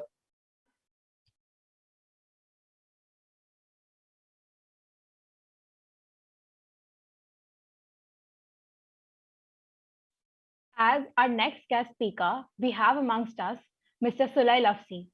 He is the founder of the iconic innerwear and loungewear brand Bummer. With its quirky and fun designs, the brand aims to completely alter the meaning of comfortable innerwear for the youth of India. An MSc graduate in entrepreneurship and innovation from the University of Southern California, Mr. Lafsi has spent about 13 months on product R&D and getting the brand set up from scratch. Moreover, as we all know, he was one of the few investment seekers to have cracked a successful deal in season 1 of Shark Tank India. Thank you, sir, for being present with us today. We welcome you wholeheartedly. Thanks, Anika. Thanks for having me. Thank you, sir, for the kind words. It is indeed our pleasure because it is both of your presence what makes the session so special. Now, without any more delay, let us start this session. Devadatta, sir, since you have been so successful in raising Chow Man to such great heights, including the 5 new outlets and the new cloud kitchen in Bangalore, how would you describe the journey so far? Well, for all entrepreneurs, their entrepreneurship journey is like a roller coaster like, right? Sometimes you go up, sometimes you go down. But for me, the journey was really been exciting, and this journey is still on. I don't know about the destination because I'm not too much, focused on the final destination. But I'm enjoying every bit of it. For all the, all young comers, for all the students who wants to be an entrepreneur, I just want to tell them that for all you guys, what you need to do, you need to focus on your idea and just try to work towards it. And then you'll see the journey is fun. The journey is really exciting. Thank you, sir, for sharing that. And apart from being so established in the food industry, you're also a musician. So I feel that this just proves that one must never stop experimenting with their passions. So thank you for sharing that, sir. Thank you. So sir, you have completely redefined the concept of affordable innerwear in India. So how did you get interested in this particular field of business? So I think the journey is pretty exciting, right? When you look at starting off with your entrepreneurial journey, and for anyone who's looking to get started, I think one of the core focus areas is that how do you disrupt something or how do you solve a larger problem in a larger market by finding your own niche, right? And that niche can be solved by way of you facing a real problem in your own life, in your personal experiences, or it can also be a part where people around you have faced that as a challenge, right? And for me, the journey was very exciting because I was in studying and working in America before I started Bummer, and looking at how exciting the industry there was, and then sort of looking back at India to realize that how monopolistic and oligopolistic the market in India was. And it's a product that at the end of the day, everyone wears, right? It's something that people don't really talk about or share too much, but it's something that everyone wears. So clearly the market is so large, it's ripe for disruption. So I think that was primarily my go-to ideology, that if this is something so large and no one's really disrupting it for the youth, for the millennials, for the Gen Zs, then why not I do it? Like at the end of the day, that's the agenda. Very true, sir. Understanding the market and addressing the challenges is what it's all about. And Bummer has been so successful using the USP of uniqueness and comfort. So thank you for sharing that with us, sir. Now, I would like to ask both of you, sir, that according to both of you, what's more important for a startup? The idea, securing the funds, marketing, or the guts to actually take the first step? Devaditya, sir, if you could kindly start. For me, it's the idea for sure, because without the idea, nothing can begin. And of course, what you said are the other things like, securing the fund, the marketing, everything is important, but it all revolves revolves around the idea. The idea is like the central system, without which, you cannot move ahead. Of course, stepping stepping out, doing the thing first, or securing fund, as I said, is important. You need to secure your fund, you need to raise funds. But if you don't have an idea, if you have just a cliched idea, you cannot succeed. You cannot move forward. For me, definitely the idea is more important than anything else. That's very insightful, sir. Idea is really the heart which keeps the entire startup, going. Thank you, sir, for sharing that. Sule, sir, is it the same for you or is it something different, sir? Slightly different than that. So I think the funds aspect is something which comes secondary. Securing external funds, I would like to put focus on that. Securing external funds is something which comes secondary. Even on the idea front, what I like, obviously, like idea is the core important aspect of how you get started. But more than the idea in itself, getting the product or service, that whatever it is that you're starting with, it can be a product, it can be a service, it can be anything as a part of that. Getting that right and starting off right, where most entrepreneurs or people in the ecosystem who I have spoken with or known with have ideas, where the real failure actually even happens is that you spend a good 6-8 months of your time researching on that, but you just get overwhelmed with the challenges and you feel like, yeah, I don't want to do this anymore, right? Because it's too much work. So actually starting whatever idea is, whatever the business is, whatever the service is, but just getting to that start phase. And once you're into it, then taking it one day at a time is what is the most important thing. And to kind of just add on top of that, maybe the first few hires, the first 3, 4, 5 people that you hire. That is primarily the most important thing. So getting a great combination of your idea and validation with a good few hires, the funding, the marketing, etc., will automatically follow through. Especially after Shark Tank India, there's this notion that a founder tag is something a lot of people seek. And if you have an idea, you should just start a business. But there are so many other aspects that need to be considered before launching one. So I would like to thank both of you for throwing light on that. And Sulesa, I definitely agree with you that one might have an idea that is somewhat similar to that of someone else's, but what matters is who took the first step in the correct direction. So thank you for throwing light on that too. Our next question again is to both of you. To catch people's attention nowadays, one must stand apart from the crowd. Both of you know that very well. So how do you ensure that for your business? Lesa, do you mind starting? Sure. So I think there are multiple facets to be tackled here, right? It is primarily the way you execute. People can have similar ideas, right? People can, even for Mr. Debaditya, who's here with us, being a part of the food space and being in a category like that, also there's going to be multiple people, and the same likewise for us also, like so many underwear brands across the market today. But I think the one thing that absolutely differentiates you from everyone is the execution, the way you do, the way you execute. It's a combination, because the execution will always be different. Execution is a part of how your team has been built, how your product looks, how your service looks, how you market it, how you communicate with your audience. What sort of customer service are you offering to them? What sort of after sales service are you offering to them? A solid combination of these is your differentiation factor. The idea can be absolutely the same, but the way you execute with a combination of these 4, 5, 6 things is ideally your differentiation factor. So I also think that apart from this, it is also the confidence you have in your products. And that was like the way you stood your ground in Shark Tank. Very few people could have actually done that. So that was very insightful, sir. Devaditya, sir, what about you? How do you ensure that uniqueness to Chowman? Well, then I have to tell you a bit of my story. I started my journey as a musician, as everyone knows that I am still a part of this Bengali rock band called Lokhichara, and I have been traveling with my band since I was in college days, all over the world.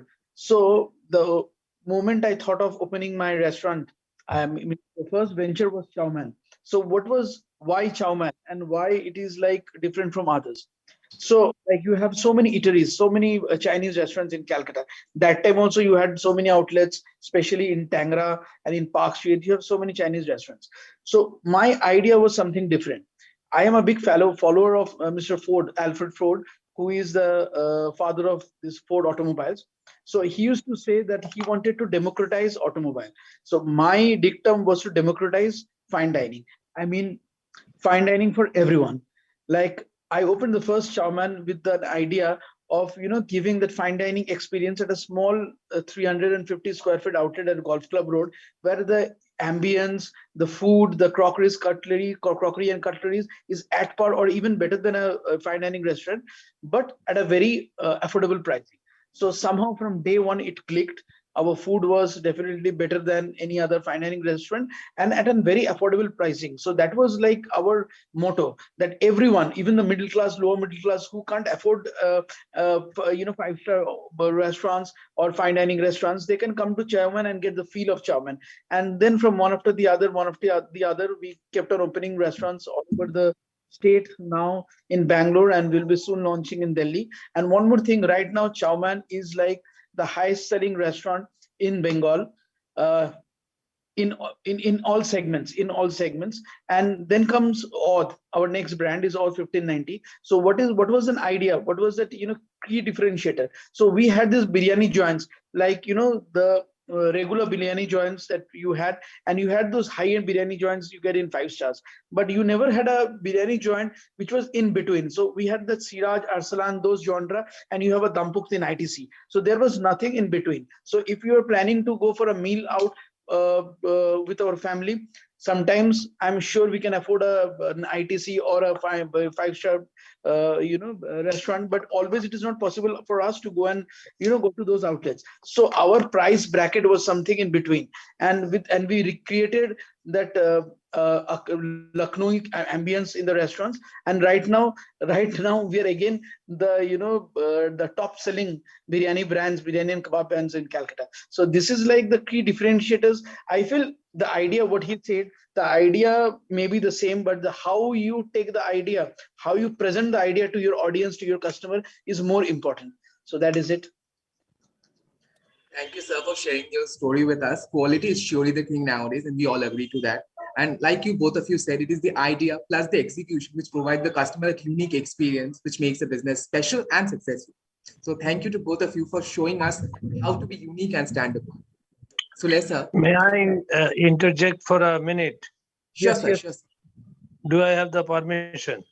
Yes, sir. Devasito, I will share something with you. I was dining at that ITC Right. Dampok the day before night. But you see, the biryani is no way close to the Awadhi or the old Gharana biryani. It's so bland, you know. They follow some cooking methods of low fat or something like that. Doesn't even come close to the definition of biryani. Right, sir. And I found, you know, I'm always observing the people around, and most people were having sabjis and rotis and all that, and not biryani. You did good. So you have done really well, and your competitors could be the Paksarkas eateries. Not the 5 stars don't come close to you in the eating segment. Right, They sir. might be in luxury or something. And I also have a very innovative idea, which I was sharing with my team members yesterday. Why don't you go the Western way and start playing Lokhichara band in your premium segment hotels? That would be the Western style, you know, like Planet Bollywood or something like that. It's just My, an idea I wanted to share with you. my restaurants can, afford the brand. That's true. But you can make sometimes special that will add value to the catch up with the youngsters and all that. Okay, Right. Devaditya live at that particular joint of chow mein. So Right, we right. will go there. That kind Right. of a thing. Thank you, Okay, sir. thanks for sharing. Thank you, sir. Thank you. So, Lesa, like I just mentioned a few minutes ago, the way you stood your ground in Shark Tank is absolutely inspiring, especially in a moment that was as stressful as that. So, how did you manage to do that? I think it's a part of it's a very instinctive reaction, right? When you are put in a situation like that you have never really been in before, it's important that your mind functions in a certain way at that given point in time, and the reason why your mind has to function in a certain way at that point in time is because of the experiences you've had in the past. So I think it was very important. I was very clear on my thought process, what I wanted out of the Shark Tank gig, who I wanted to raise capital from. And the reasoning was also very clear. Investors who could help me scale my business, whereas someone who could not help me scale my business. And as you saw, like towards the end, equity is very precious, right? Giving away equity to someone who probably will not even help me scale my business would have just been a disaster, right? Not per se a disaster. Obviously, the funds always help, no matter who it's coming from. But you need a combination of funds plus mentorship, guidance to scale your business. So I think at that point in time, that was the moment that really triggered my instinct. It's fine if I've pissed off someone, but I'm here for one single goal and going to do that. And I got a lot of slack for it. I got a lot of bad looks for it, but I think it turned out well at the end. So, I mean, everyone went home happy except one person, which I'm okay with. Thank you, sir, for sharing that with us, because one needs to stand on one ground always, and that is all we should all do. Sir, on that note, sir, while the pandemic was forcing a lot of businesses to shut down their activities, Sule, sir, you were in the initial stages of your startup. Sir, how was that experience? It was horrible. It was the most stressful time to be starting off a business, right? We started sometime in early March of 2020. That's when we had started. And that's when I had passed through the last 13, 14 months of ideating on Bummer, getting the product right, meeting so many people across the industry, getting our website set up, building so much inventory to start selling. And early March 2020 is when we started selling. And within 20 days, we heard that the whole country was going on lockdown. I was sitting on so much inventory. So it was a very stressful time, right? That what's going to happen to the business now? But it was okay. I think there was always chatter about how the pandemic was also a boon to e-commerce businesses, just because life became so digital. It was obviously bound to end someday, right? So if you have the ability to see light at the end of the tunnel, It could be 2 months, it could be 3 months after that, it could be 4 months after that. But there was always going to be light at the end of the tunnel. It happened within 2 months. They opened up e-commerce operations sometime in May. And when business started back again in May, we were flying through the roof. Like there was such fantastic response. There was left, right, and center. Consumers were buying underwear online, which was great. And we rode that wave. So I think it all turned out for the well. It was only a question of waiting out for that stressful period. And it's always like time always heals. That's like the OG saying of ages ago, right? And I think that stood very true in this situation as well. Oh, the spirit is absolutely incredible and something that we need to all inculcate within ourselves. So thanks for sharing that, sir. Absolutely. Devaditya, sir, the Yes. pandemic also took a huge toll on the food-related industries, especially the restaurant business. However, sir, on the contrary, you have expanded further during this time. So what was the major push behind this decision of yours? Well, since my inception in the food business, I've already, I always believed that, in every threat, there is an opportunity. So I took this, entire COVID threat as an opportunity. While, my competitors, the other restaurants were laying off, they were shutting down, I kept on expanding. And just for everyone's knowledge, in the last 2 years, we opened around 7 big restaurants in Calcutta. And we only hired people. We retained everyone, paid everyone's salary, paid their bonuses. And we had about an odd 280 or 300 more manpowers we've added to our team.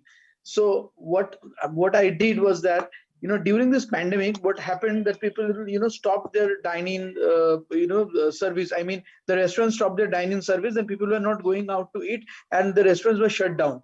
But what happened that the delivery business went up.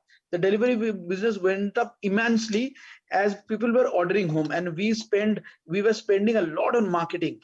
And because of our quality and the confidence of our hygienic thing, the hygienic factor also, then the sales went up, kept on going up, and wherever there was a requirement, we kept on opening a restaurant. Not only in Calcutta, also in Karnataka, also in Bangalore, and somehow now the delivery business is already.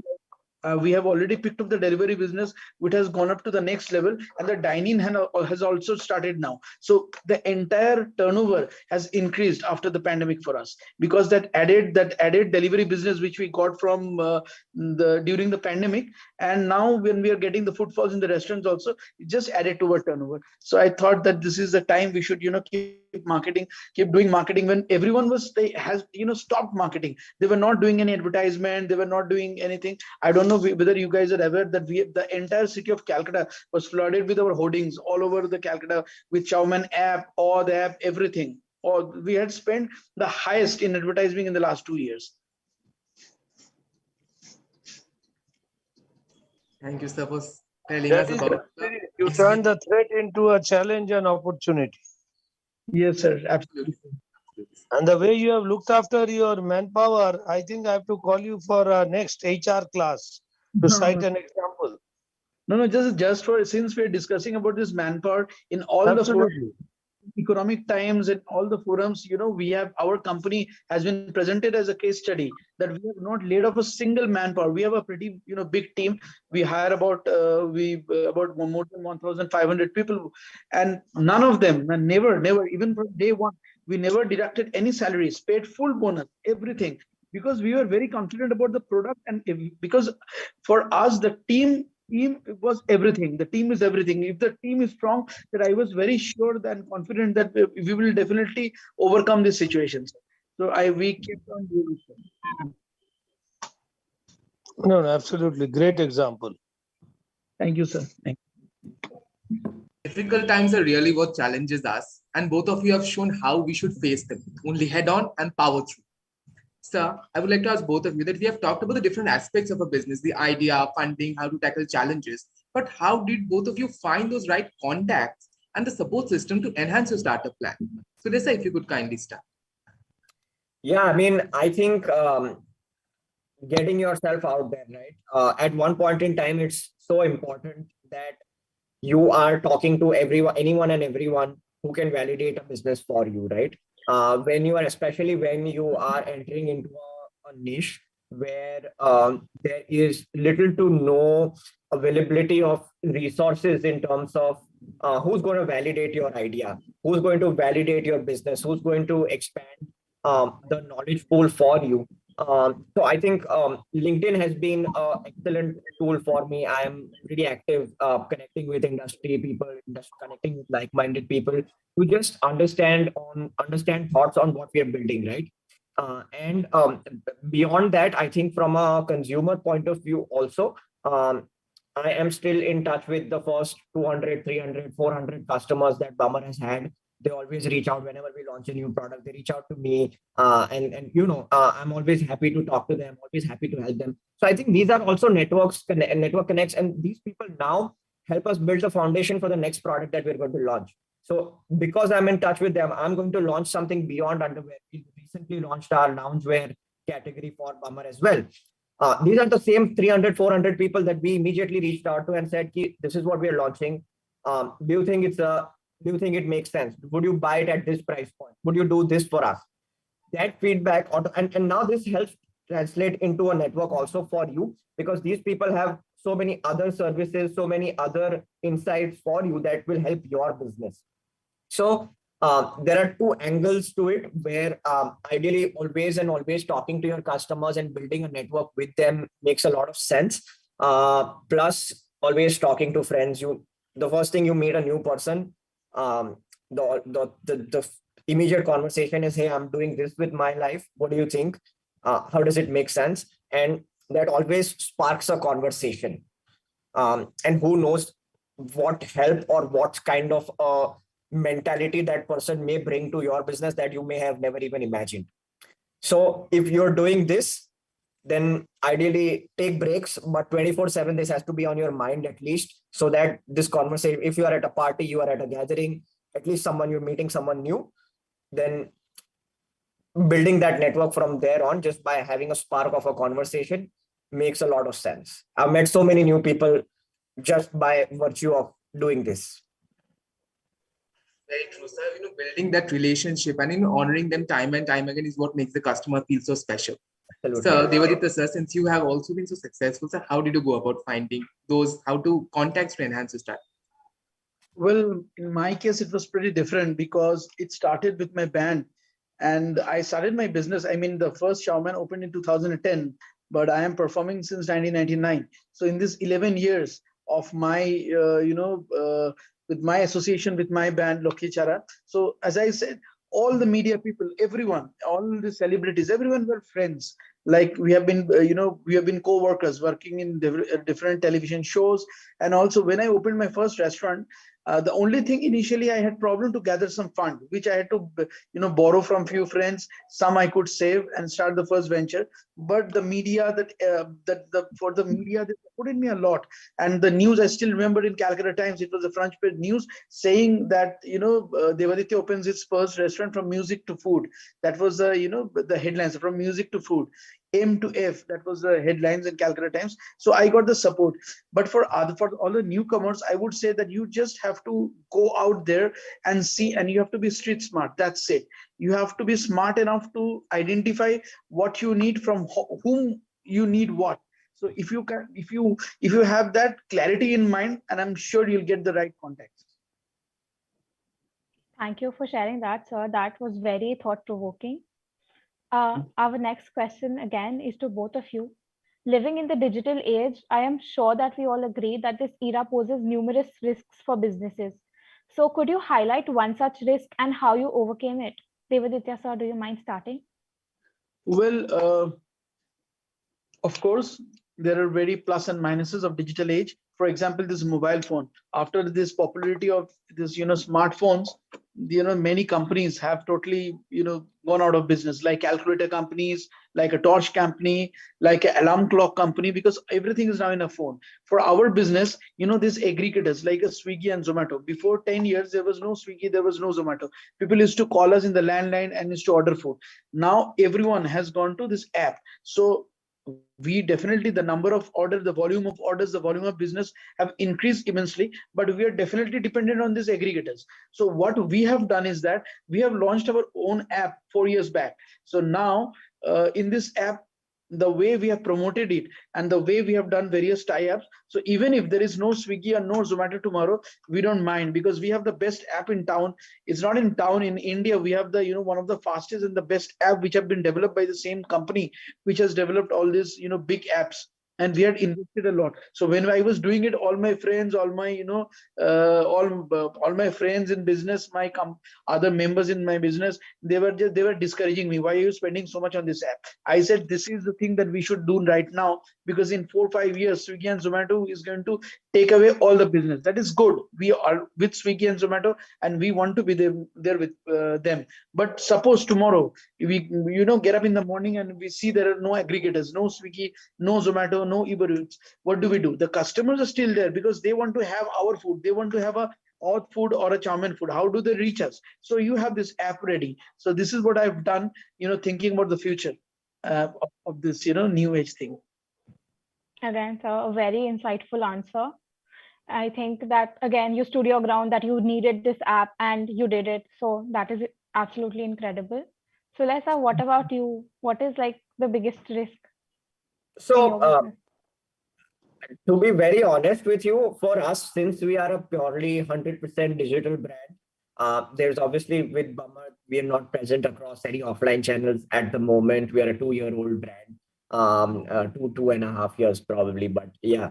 But for me, I personally at this point in time, multiple risks, but without looking at the possibility of how they could go extinct in the near future, right? Because it's not just our business that's dependent on them. There's probably thousands who are even larger than us who are dependent on multiple different services that make e-commerce successful in India today, right?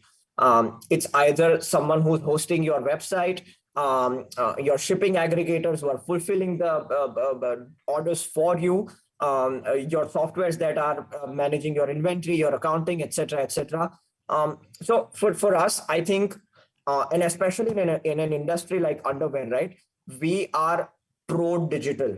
Now, the reason why we have been so pro-digital is also because if you logically think about it, Bummer also started with one very simple agenda that you buy your clothes, your t-shirts, your trousers, your hoodies, your jackets, everything online, either through a Myntra or an Amazon or whatever it is, right? And these are products that you can still go to a store, like a physical store, and try them out, check out the fit, the feel, and still make sure you got the right product. Yeah. Underwear is something that you cannot even try inside a store. Right. And yet such a large chunk of that purchase cycle happens offline. So that was the modern digitization that we wanted to bring to this industry. So the risks could be potentially very minimal. I'm only seeing the positives of how e-commerce and digitization is going to fuel growth in the next 5 to 10 years for brands like us. So completely anti-risk answer from my side.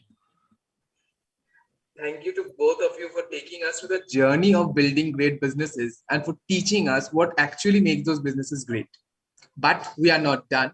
We have another great segment planned for you, and I invite my teammate to introduce us to it.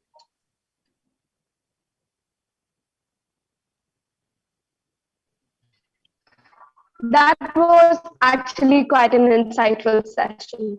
Now let's move on to another segment, which is a fun and quirky rapid fire round.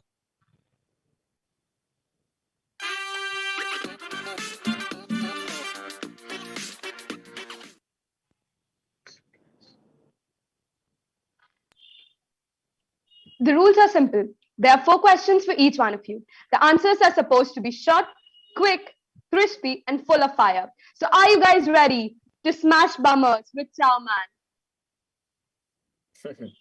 Very nice. Let's begin with our rapid fire round with Lesa. Are you ready, sir? Absolutely. Okay, let's begin. One entrepreneurial skill that will be essential for the next decade.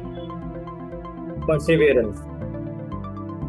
Bang on. If not this industry, which other industry would you like to explore? Anything in e-commerce, direct to consumer brand. What was the tension after Shark Tank like to you? Roughly 10x. Absolutely blown up. The toughest of all, this question is really interesting. If you could choose anyone to be a brand ambassador for Bummer, who would it be? Would it be Ranveer Singh or someone else? Let's figure it out from Mr. Sulel Afsi. At this point in time, I would say if I could get Aman Gupta to do it for me, there's no one like him. That'll be great marketing, sir. That was it. That was it for a rapid fire round with the founder of Bummer. And no doubt, it was Bummer on. Now it's time for a quick rapid fire with Devadatta, sir, the founder of Chow Man. Sir, we all love Chinese, don't we? One item from your menu that you could have literally every day. For me, it'll be chow mein.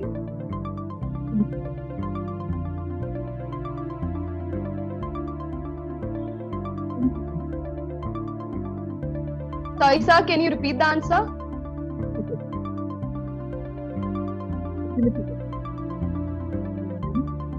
Yes, sir. What is the best advice you've ever received?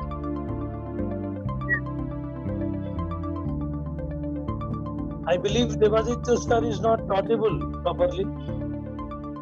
Yes, sir. So you're not audible. Can we start again with the rapid fire for you? Arun, into the technical part.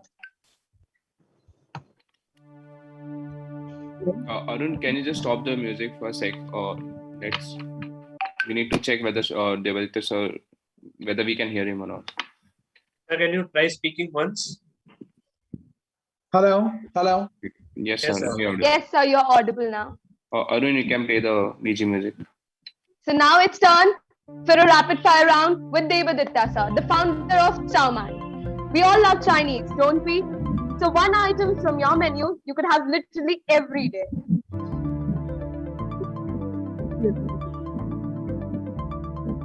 Arun, I think we can stop the music. He's not audible, so we'll play without the music. Yeah, let's try it. Hello, can you hear Yes, me now? sir. Can you hear me now? Yes, sir. Sure. Yes, yes. One Chinese item that you could have literally every day. That is from your menu. It's a chili chicken. So I'm vegetarian, so I would not prefer that having. But one veg item. Veg Chinese. There's nothing can be a veg Chinese, but still. Indo-Chinese. Can be a chili paneer. Sure, sir. What is the best advice you've ever received? Study less. Sir? Study less. Good reviews make our day special. But what was the first bad customer review that you remember till date? Dog food. Dog food. That was the musical round, and why not? After all, music and Chow Man are old soulmates. Since both of you were fantastic, we have a little tiebreaker question for you, which you both have to answer. Okay? So here's the question. One song that describes your journey till now. One song? Yes, that sums up your journey, basically. You can think for a while. It can be Hindi. Sir. Any language would work. Hum honge kamyab. Yeah, I'd probably Good go choice. with the same. I'm going to go with the same answer. Piggybacking on it. Not bad. Here we end with a rapid fire segment, which is full of steam. But this is not it.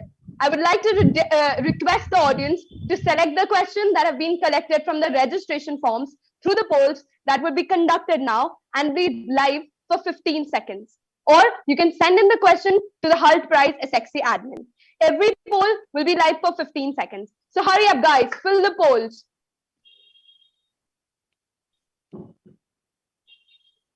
The first poll is here.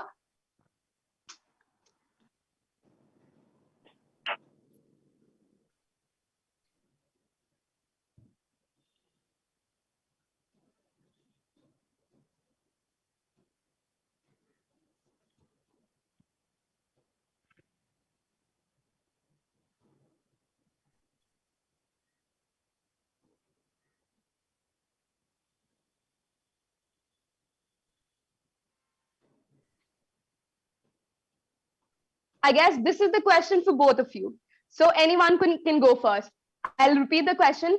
Whenever you faced a problem in your entrepreneurial journey, when you felt like you don't have any knowledge in that area, how did you tackle it?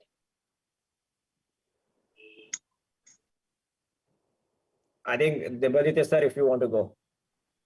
Can you just repeat the question? I think there's a bad internet connection here. Can you repeat the question once? Right. Whenever you faced a problem in your entrepreneurial journey, when you felt like you don't have any knowledge in that area, how did you go about tackling the situation? Well, when sometimes, it is very true that often we face such situations where we lack knowledge in certain things, because we, for me especially, I have never been to a hotel management institute and any management hotel management college. I can't even make an omelette. I'm not a chef. Also, I can't even cook.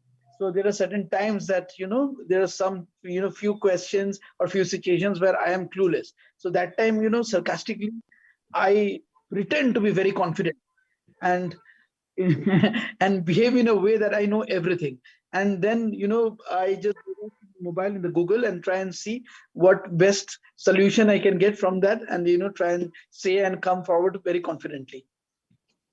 Sure, sure. In the time of crunch, we all should, I guess, mask ourselves with the confidence. We should wear the confidence mask. What about you, sir, Celeste? So I think on point with confidence, having that passion and energy when you talk, you can say anything, and the way you convince someone about something, that's very important. But I think what is also very important in a situation like this, right? Because at the end of the day, as a business, you have to figure out a solution to any problem, any question that you are posed with, you do not know the answer to. You at least have to solve it, and you have to know it. And that's how you, as an entrepreneur, learn and grow up the ladder as well. And these are situations where, as an entrepreneur, you will not know everything about everything as a part of your industry. This is the area where your team comes in very handy, right? Building that solid foundation with a team where you do not know something, but you have an expert in that particular department or domain who knows the answer to it and will educate you as a founder as well. Because at the end of the day, you are learning so much from your team also. So I think that there should not be a question which either you or a combination of people from your team cannot answer after one point in time. No doubt, sir, you secured the deal. You were made for it, I feel. We can have the next poll, please.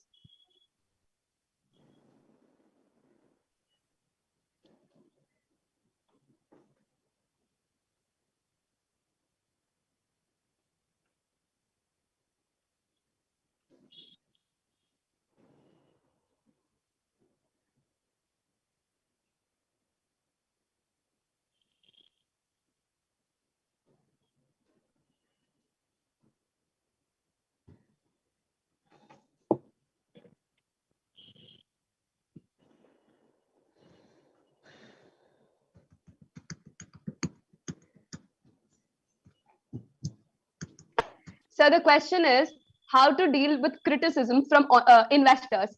But I feel, Debaditya sir, as far as I have researched about you, you haven't yet diluted your equity. Right. So do you also feel that? So how to deal with criticism from my customers? That can be my question. That can be your question, and Celeste sir can answer the latter part about criticism from investors.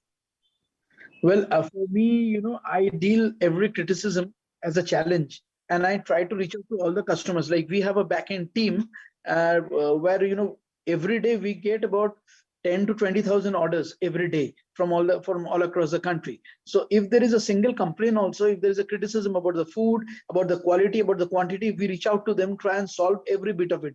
For us, even if our volume is also, nowadays the business has gone online. I mean, mostly online, and we have a huge volume. But for us, every single customer matters. So we take criticism very positively and try and see what best can be done, and we pass on that particular complaint to the chef, to the manager, and see how to solve it. We never leave any complaint untouched or unreturned. Sure, sir. Any day customer first. So what about how to deal with criticism from investors? Sulay, sir? So you obviously seen the criticism we got on Shark Tank, which is the most obvious. I feel the question is directed towards there.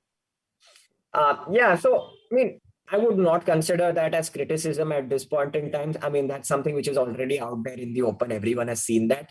But we've obviously raised one round before the Shark Tank deal went live. And that was our very first round at Bummer, right? So I think that was the area where the real criticism came in, because Shark Tank was something where, you're in front of the investors, you're raising capital right there on the spot, right? But our round before that, which was a much larger round than what we raised on Shark Tank, at that point in time, it was like, I was reaching out to multiple investors, getting on calls with them all the time to pitch the idea, pitch Bummer to them. And I would have probably done close to about 70, 80 pitches before we landed the deal from one investor. So in those 70, 80 deals, in those pitches, everyone was criticizing that this is something that, we're not interested in. Someone say you are too early in the life cycle, etc., etc. So I think to face that in the right way, the only, as I said in the rapid fire thing, is perseverance, right? If you believe that you are going to make it, 99 people will tell you cannot do it. That's okay. That's absolutely okay, because I know that the 100% will actually come out and give me a deal, will give me the funding. So, and there are so many stories like this, right? Some people could potentially be lucky and get an investment in the first pitch that they make. The first investor will love you, will just say, okay, take my money, build your business. But for so many others, 99 people will say no, but the 100th one will say yes. So persevering through those 99 pitches is like the key. Taking criticism is very okay, as long as like you're confident that my business is worthy of taking a funding from external investors. So guys, take the Bummer tip. Perseverance is the key, definitely. Since the margin is less, I would like to ask the second question of the poll as well. What should be the steps after getting the idea? Like how to proceed with the research and legal procedures? Legal procedures is something which is obviously very straightforward, and I don't want to dive too deep into that aspect in case Debaditya sir wants to take that. But at least proceeding forward from the idea, once you have an idea. So for us, Bummer, the first, since it was a relatively new category, we were building very quirky designs which was not there in the market. We were at a price point which was sort of difficult to tap into the market in India. We had very unique marketing and branding skill set also. The very first thing we did, and even today we do, and for anyone who's starting a business or wants to start a business and has an idea, the very first thing to do is, I have very strongly followed the rule of 100, which was taught to me when I went to college in America. The rule of 100 is ideally very simple, where if 100 people have not validated what you're doing, 100 people that are not friends and family have not validated your idea, then it's not worthy of doing it. Friends and family will always say, ha, acha hai, kar lo, do this, do that, you're doing the right thing.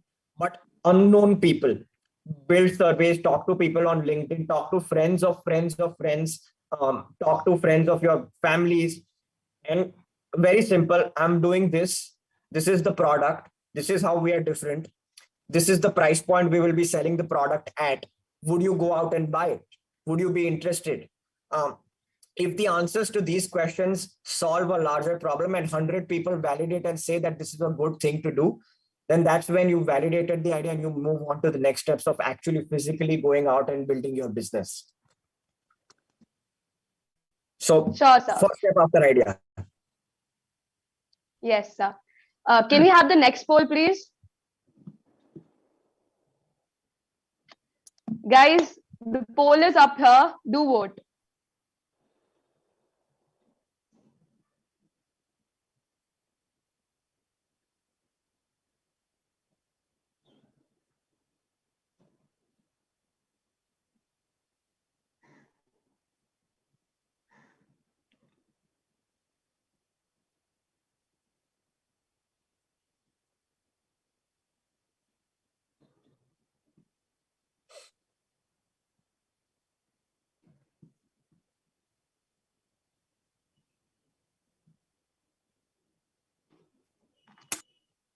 So the results are obvious.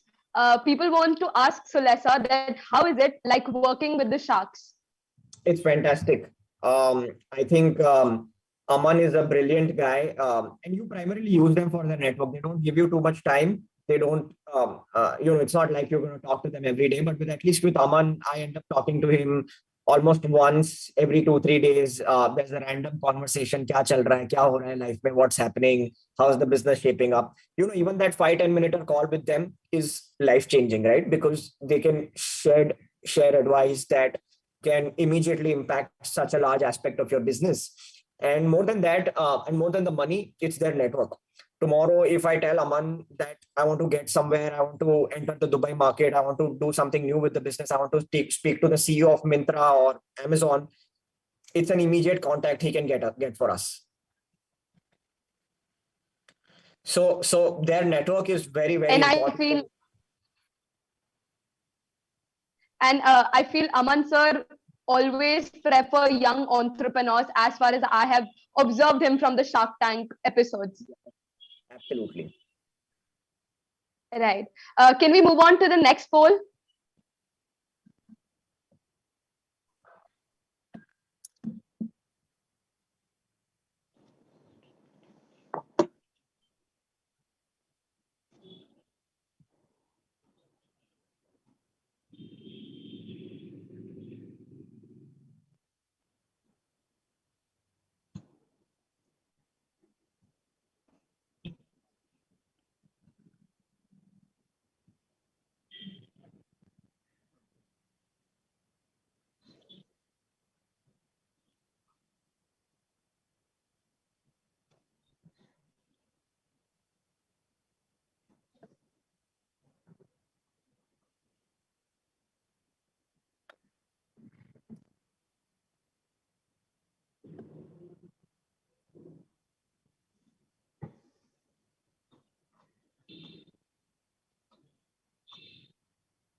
So we have a very clear winner. If one is a student with an idea for a business, but you do not have the funds to go ahead with it, what do you do? How do you change the idea to a business? Deviditya sir, do you mind starting? Of course. So, this is a normal thing that happens, that you have an idea, but you don't have fun. As initially I told you, the most important thing in a business is to have an idea.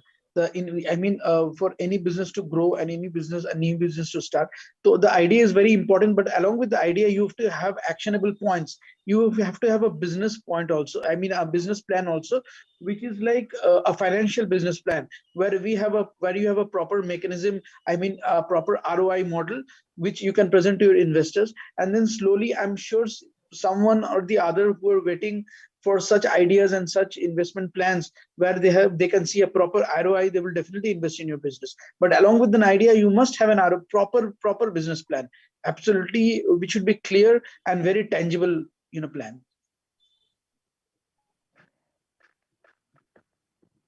Sir, thank you, sir, for sharing such an insightful answer. I guess we have the last poll for today. Can we have the poll, please?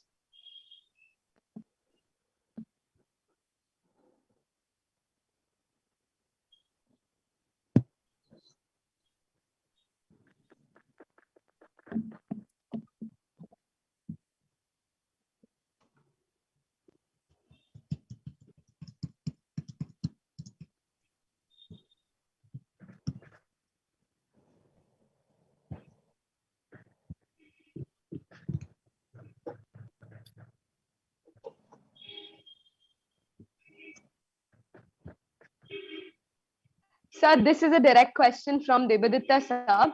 And the question is, what insights can we take away from you and your style of running business, as you have two famous food chain under your Chowman and Oud 1590, both being different from each other? How do you manage them?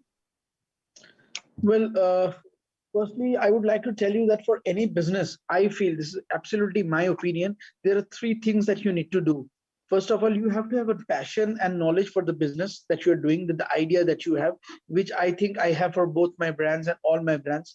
You must have the eye for detailing. So you must be aware if not that every day you have to be involved in everything, but you must be aware of everything that's happening. So there should be an eye for detailing of everything that is happening around you. And finally, there is no substitute to hard work. So for both my brands, I have these three things present, separately, but I cannot, kind of discriminate these brands. It's like my own son, or maybe an adopted son. So both are my own sons. So I cannot discriminate, but I try and give the same equal amount of focus to all my brands with these three things. And that is all that I have to say.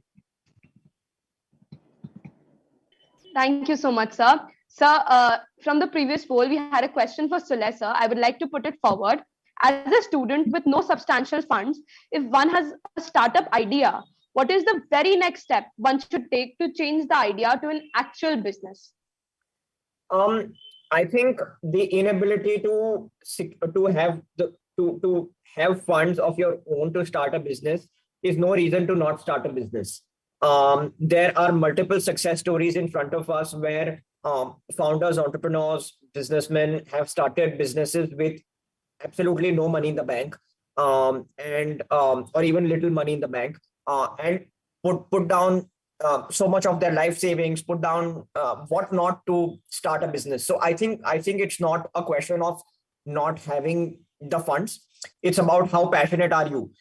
If you are passionate, if you feel like this idea, this business I'm going to do has a lot of potential, then there is always a market where people are willing to give you money as debt, as in against equity, as a convertible note. There are multiple avenues of funds today available in the market. So if you are passionate about it, getting funds for it is not something that should be a difficult sign. There are startups that get funded even at pre-revenue stage, where they have zero revenues. They're just an idea, and there is a lot of good money from investors. It's a question of how you convince those investors that this will drive some ROI, this will drive some potential over the years to come. A classic example of Ritesh Agarwal and Oyo. Ritesh had more or less very less money to start, and but a passion to build, and investors no doubt backed him relentlessly over the last several years. Yes, sir. It's about how you convince the investors about your idea and how do you pitch it, basically. Right. Absolutely. Thank you, sir. This fire session was really enlightening for all the attendees. But, sir, we would love to know about your experience of collaboration with Hult Prize and Xavier's College and with all of the Hult Prize members. Yeah, I think it was fantastic. Thanks for having me, guys. Hope this was insightful for everyone who's been listening in. In case anyone wants to reach out, have a chat, throw some light on the business, feel free to reach me, connect with me on LinkedIn or wherever it is that you guys are okay to. More than happy to chat with anyone and everyone. Thank you, sir. And Debaditya, sir, how was your experience of connecting with us? Great as usual. This is not the first time I've been by Trideep sir. It's always a pleasure to be this.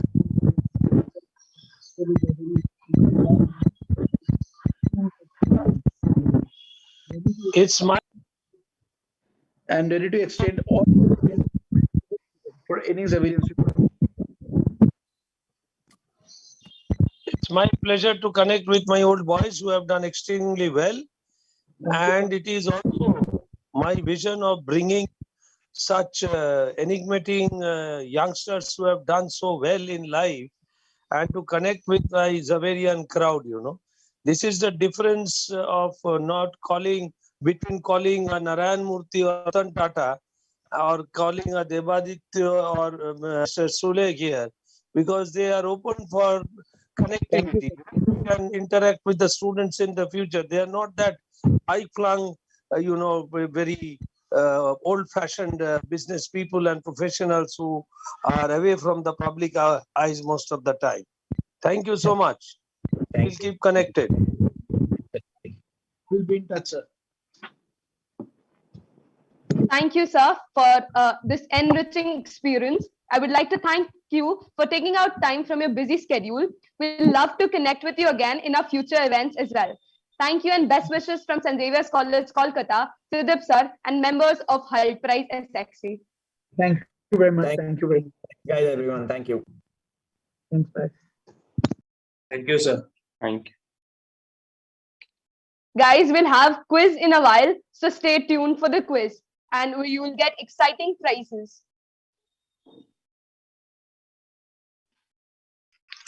Well, I have not heard about the prizes. Are they going to be digital prizes or physical ones, man? So they are going to be. Sorry, so for now it'll be digital. Next year, for sure, we are gonna give them live prizes, big ones. Oh, I was hoping the quiz is live. Yes, sir. The quiz is live. Guys, do check out our quiz and feel free to fill it. You can find the link to the quiz in the chat box. Chat box. Can I also participate with your permission? Sure, sir. Definitely, sir. When I was a student of St. Xavier's way back in 1986, we won the interstate and inter-university quiz and debate competition. I remember at the national round, there was one last question which was asked, and none of the finalists were in a position to answer that, and I did. There was a very old musician called Ravi in Hindi movies. People probably have forgotten about him way back. So they played a tune and asked who was the music composer. Somehow I have a lot of knowledge about cinema and music also. So I was able to answer that, and we won it for the first time, I remember, in 86. Okay, guys, please continue. Guys, the quiz is live for 10 minutes. So fill it as soon as possible to win exciting prizes.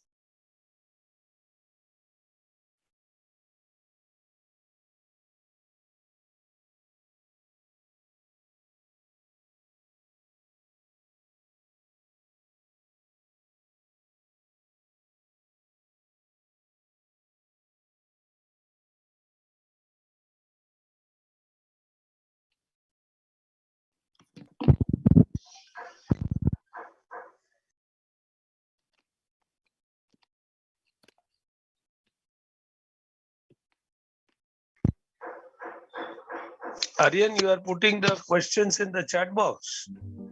So we have sent a link on the chat box. If you click the link, you will be redirected to the page, and you will find the questions there. But you could always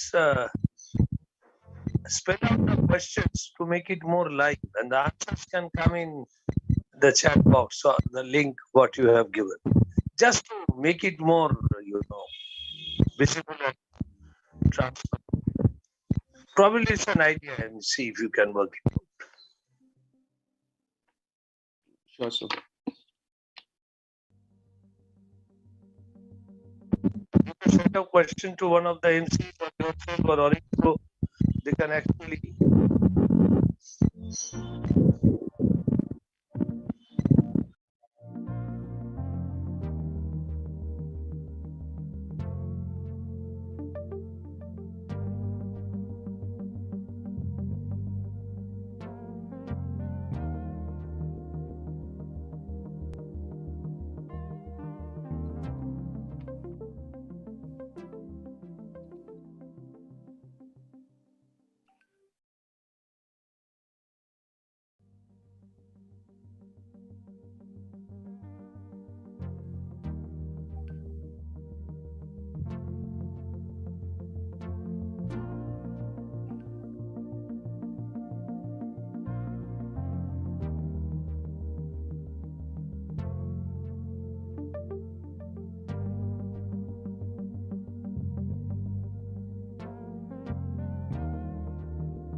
Somujit, am I audible? Yes, sir. You're audible, sir.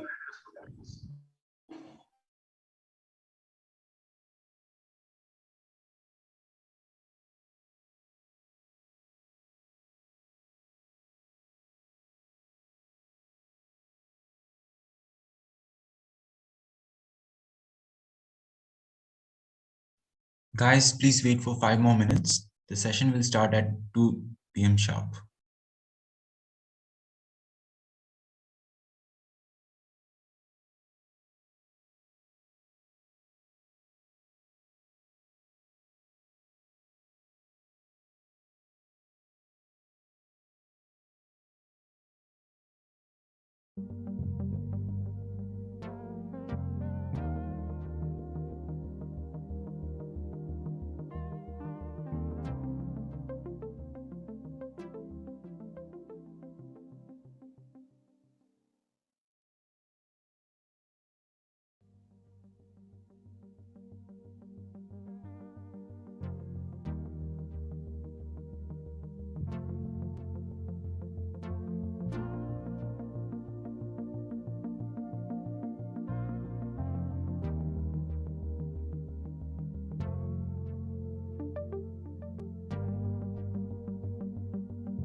Manasvi, are you there?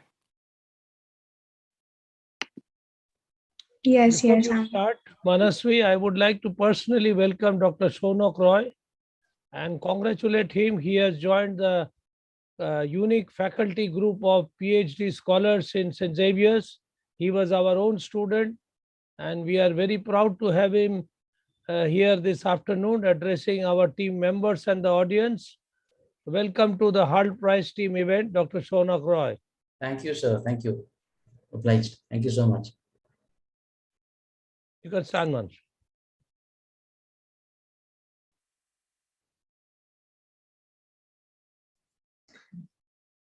So far, we have heard from Mr. Sule and Mr. Devaditya, their journey as an entrepreneur, and heard their insights and advice for the budding entrepreneurs.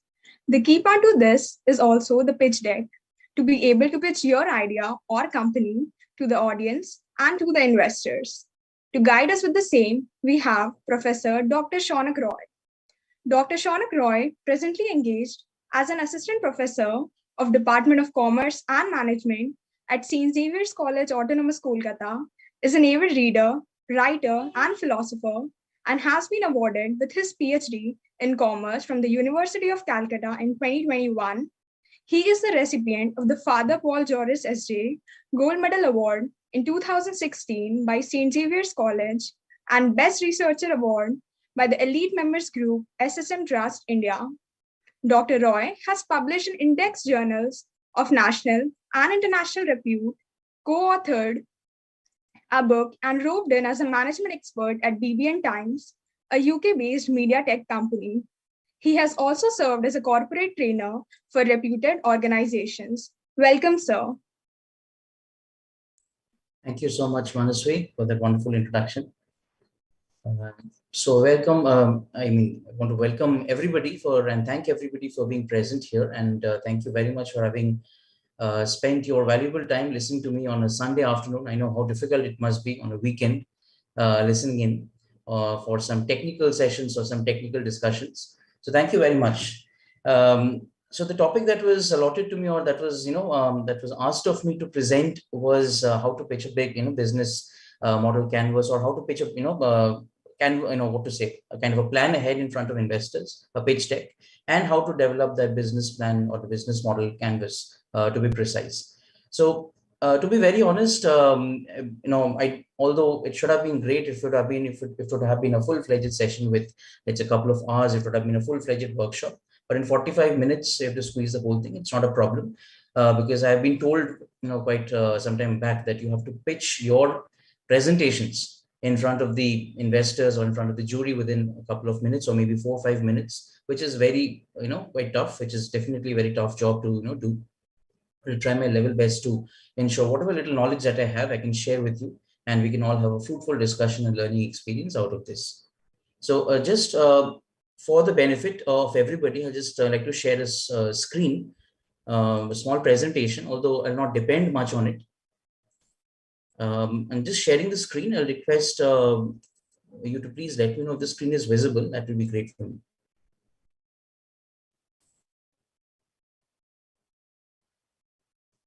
Is the screen visible to? Yes, sir. Your screen is visible, sir. Fantastic. Thank you. So the topic that we are going to talk about is very well encapsulated in this particular term itself. I call this pitch perfect. Now, many of you might be wondering, why is there a basketball game happening in the middle of a business plan, or maybe in the middle of a kind of a pitching event for investors? But I personally, if you ask me personally, I always believe that when it comes to investments, when it comes to appearing for investments, this is just like basketball or just like soccer. So in both of these popular sports, dribbling is what the players do to move the ball, in the correct direction, right? So it's not the point of the game. Dribbling is not technically a part of the game that way, but it doesn't score baskets or goals by dribbling, but it's an important skill, right? So I think of dribbling as a great analogy for business planning. And I'll tell you some of the reasons why I think that's so. So dribbling is like a means to an end. It's not the goal. So remember that your pitch deck, your investment pitch is not the goal itself. It's an end to a goal. It's a means to a goal. So planning is like that. And dribbling involves, there are so many things that happen when you're dribbling. Think about soccer, think of basketball, think about football. You are, continuously or simultaneously looking up. You're looking at the field. You're looking at the person in front of you, looking at all the developments going on, up and down. There's a ball in your hand. Your feet you have to manage, coordinate. There are so many things happening simultaneously. And these are basically, if you talk about this in terms of marketing lingo or business lingo, these are nothing but your strengths, your weaknesses, your opportunities, strengths, threats, all of these coming together in one place, all the market developments, everything. Right? So you're talking about tasks, your deadlines, your budgets, accountability, and everything. So this is why I believe that this is a great way to start, talking about a business plan, or maybe if you're talking about a business model development, or for that matter, anything else when it comes to raising money for your business. So I'll take you back to school first. Think about those good old days in school when your teacher would give you those 3 little stars in your class book, or on that class note, when you'd be completing one of your reports on time, or one of your homeworks on time. And your teacher would reward you with those 3 little stars, and you'd feel so happy, come back home with all the joy. You'd share this with your friends, with your family, and then, tell them, look, I've earned 3 little stars because my teacher has told me, congratulations, I've done a great job. And those, sometimes the stars were not even drawn by pen. There would be actual, those stickers that the teacher would paste on in your class book. So we need this validation from time to time. It's important that we need to be validated from time to time. If you ask me personally, when you are presenting before somebody, it is very important that you earn that appreciation from them. So the first thing that you need to do is understand what is going on in the mind of the investor, not in your mind. You are here to pitch your deck in front of them. You've thought about all the nuances. You've done all the, you've included all the jargons that is necessary. Everything is right. But then what's going on in the mind of the investor? Was there a personal problem that he had in the morning because of which, he's a bit, let's call it accrue when he's coming to the, the meeting? Or, was there any other problem that may be faced with?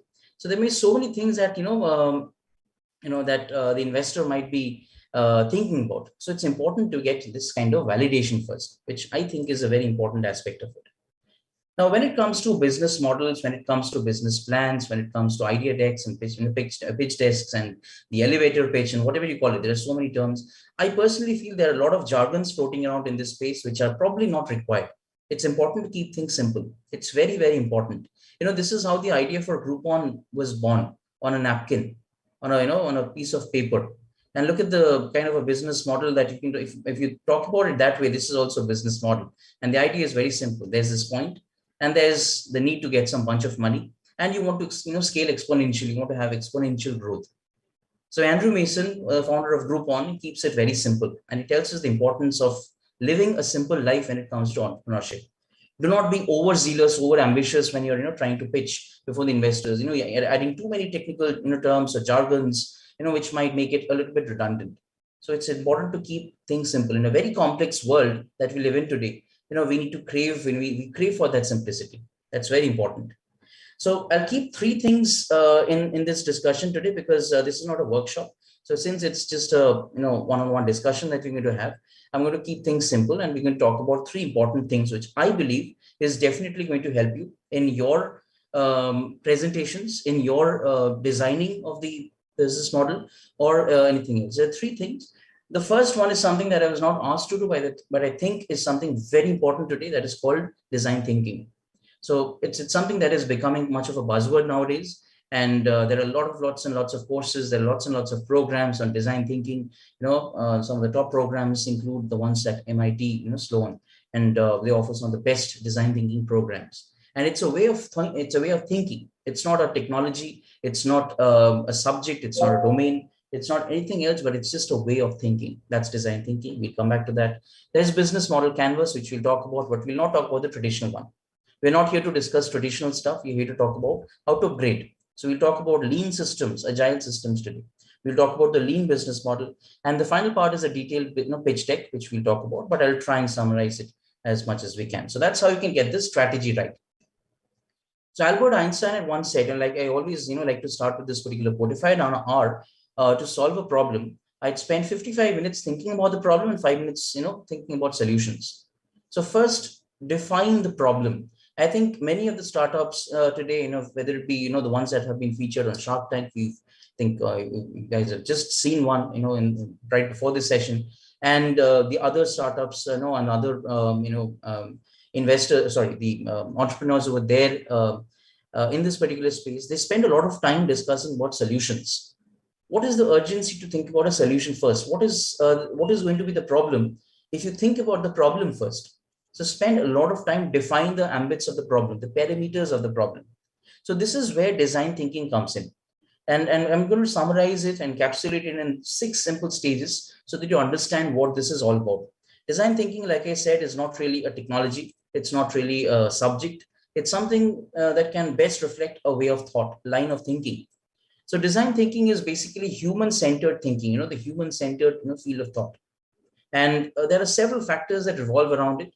You can empathize with people around you, and you can understand the way things are happening.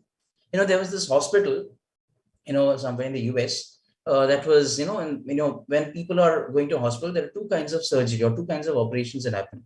One is a pre-operation, pre-operative care, which we call it, and there's a post-operative care. There are 2 kinds of care that takes place.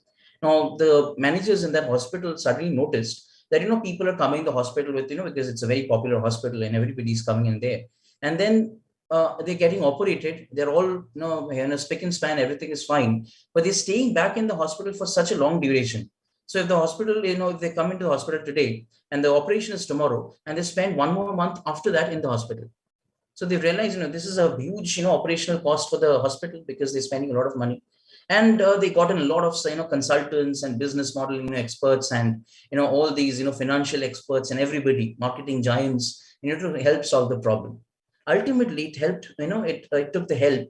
They took the help of one simple psychologist who was just an intern in that particular hospital. She was a psychologist. And she said that, after interviewing all the people, all the patients out there, they realized that the hospital, when the patients are lying in bed, they're actually looking up at the ceiling. And the ceiling is basically the damp, squalid little, that gray colored wall, a gray colored thing, which is not at all pleasing to look at. And they feel very depressed. So she, suggested that we, color this sky, we put wallpapers of a sky on top, and that's how all the ceilings were replaced with a picture of a sky on top. And there's the sunlight coming from outside, and people started feeling better.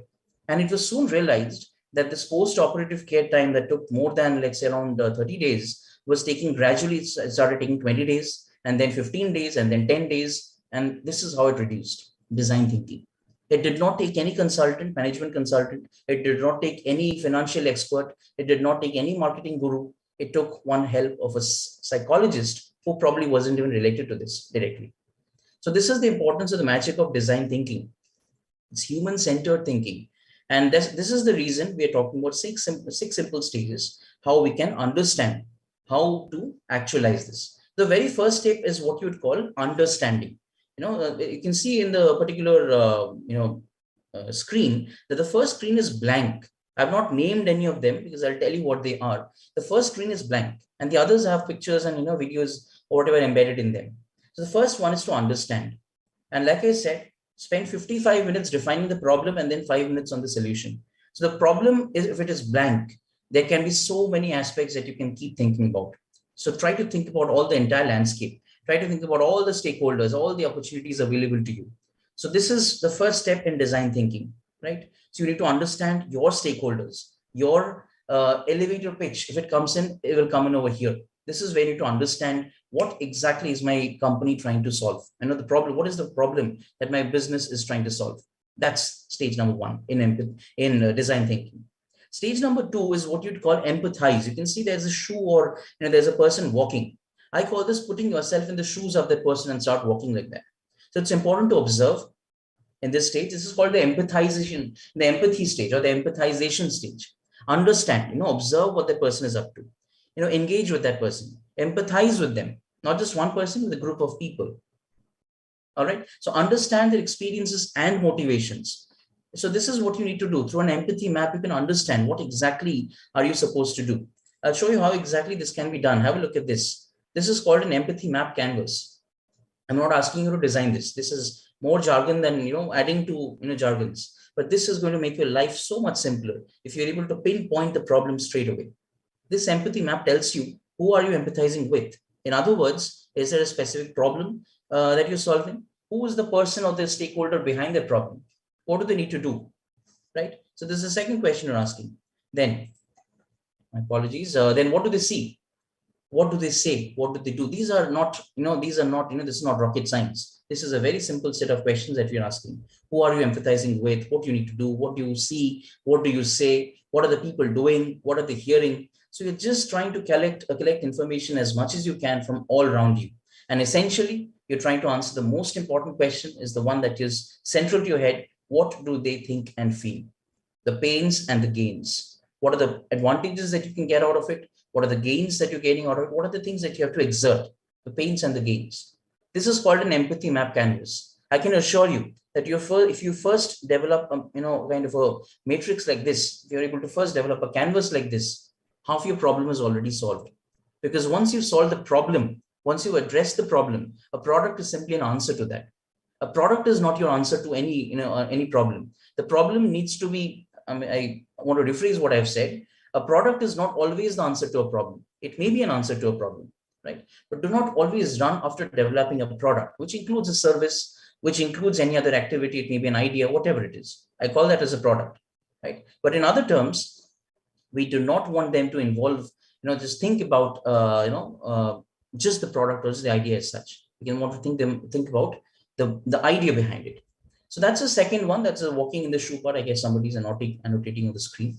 Anyway, so the third one is basically called refocus or reframing. That's very important.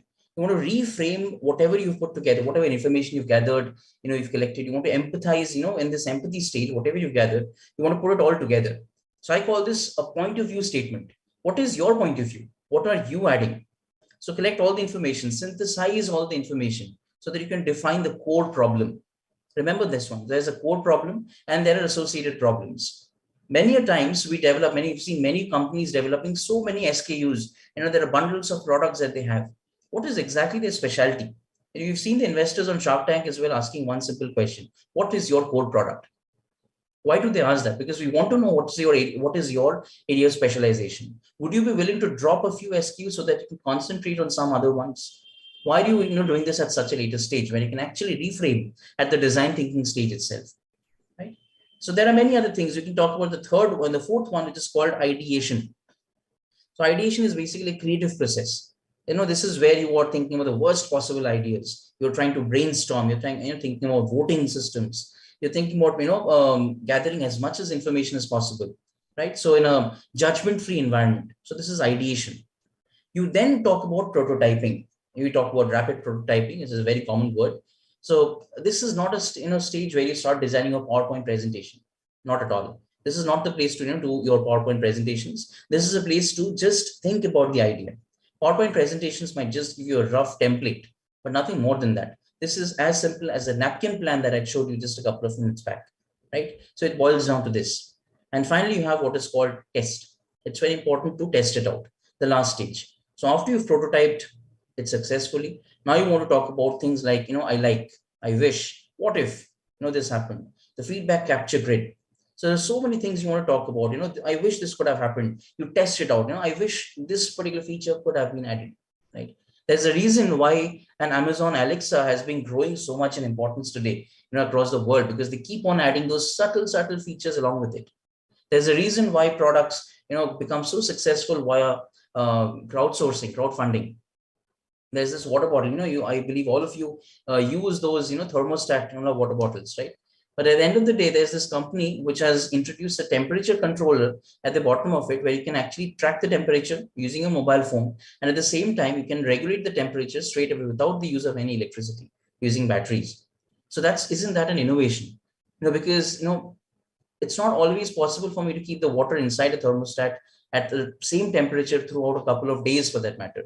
It can be for a maximum of, let's say, a day or so, but not beyond that. But what if the temperature can be controlled so that I can have it for a longer period of time? What if the water stays even fresh, right? So these are technologies that are added to existing problems. A problem is solved, it gives birth to another problem. Another problem is born, that problem needs to be addressed. Another problem is born because of that. And that's because we are all human beings and we have unlimited needs. One problem is solved, it will automatically give birth to another problem. But one thing is important: do not run after the solution.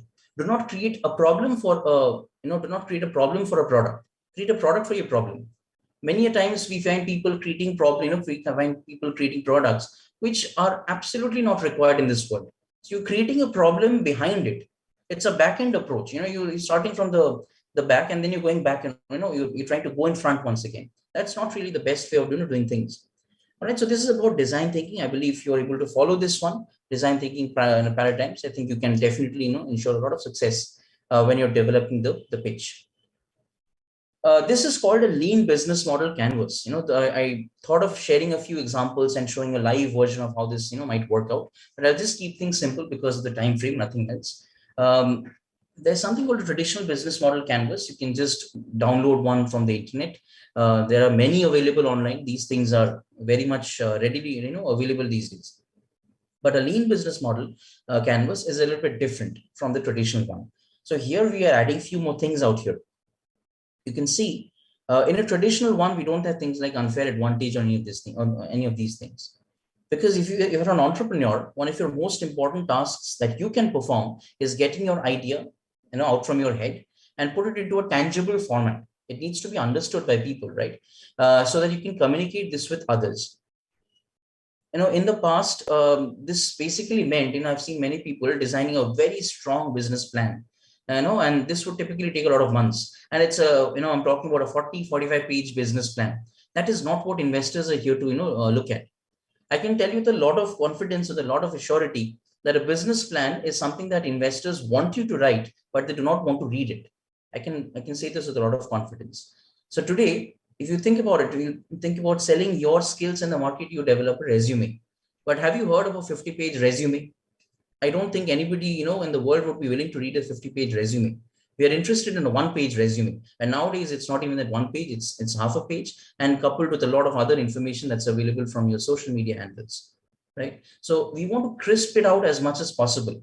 So lean systems focus on this itself, make the methodology as lean, trim as possible. That's very, very important in terms of methodology, in terms of inventory, in terms of time, in terms of anything that you can talk about. So here I'm going to talk about 9 simple blocks. You can see over here, there are 9 blocks out here. The first one is what you'd call the problem. First, identify. Let's take a simple example so that we can, understand this in a better manner.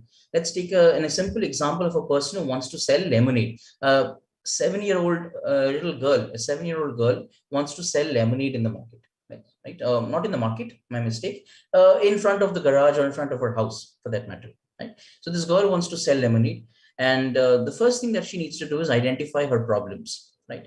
So I'm talking about a structured way of doing things. I'm not saying the way that she would typically do this because of the shortage of time. If there was a lot of time, I would have first thought about or talked about what are the things that the girl would typically have done. And then I would use the business lean canvas or the blank canvas to explain how this would have been solved using a lean model. But right now we're going to talk about this straight away. So first thing that the girl can do is identify the top 3 problems that she's going to face. When she's selling lemonade, it depends on the weather. If it's not a very hot day, if it's a very chilly day, I don't think she will be able to sell lemonade. So it's dependent on the weather. It's a seasonal product. It is also seasonal in this, it's also time bound. So there are specific times in the day when this, might be, selling a lot more than the other times. So she is identifying these problems one after the other. The top 3 problems she identifies. And then she tries to address this by answering certain questions. Okay. Remember, that you should not create problems. You should address the problem. You should answer or find out the problem. Second is that you can do, I'll not talk about the solution right now. We'll talk about the customer segments first. So the problem that you have defined and the customer segments can be viewed as intrinsically connected with each other. So without a CS, that is without a customer segment, you cannot think of your problems, and vice versa. They don't go, they are not exclusive.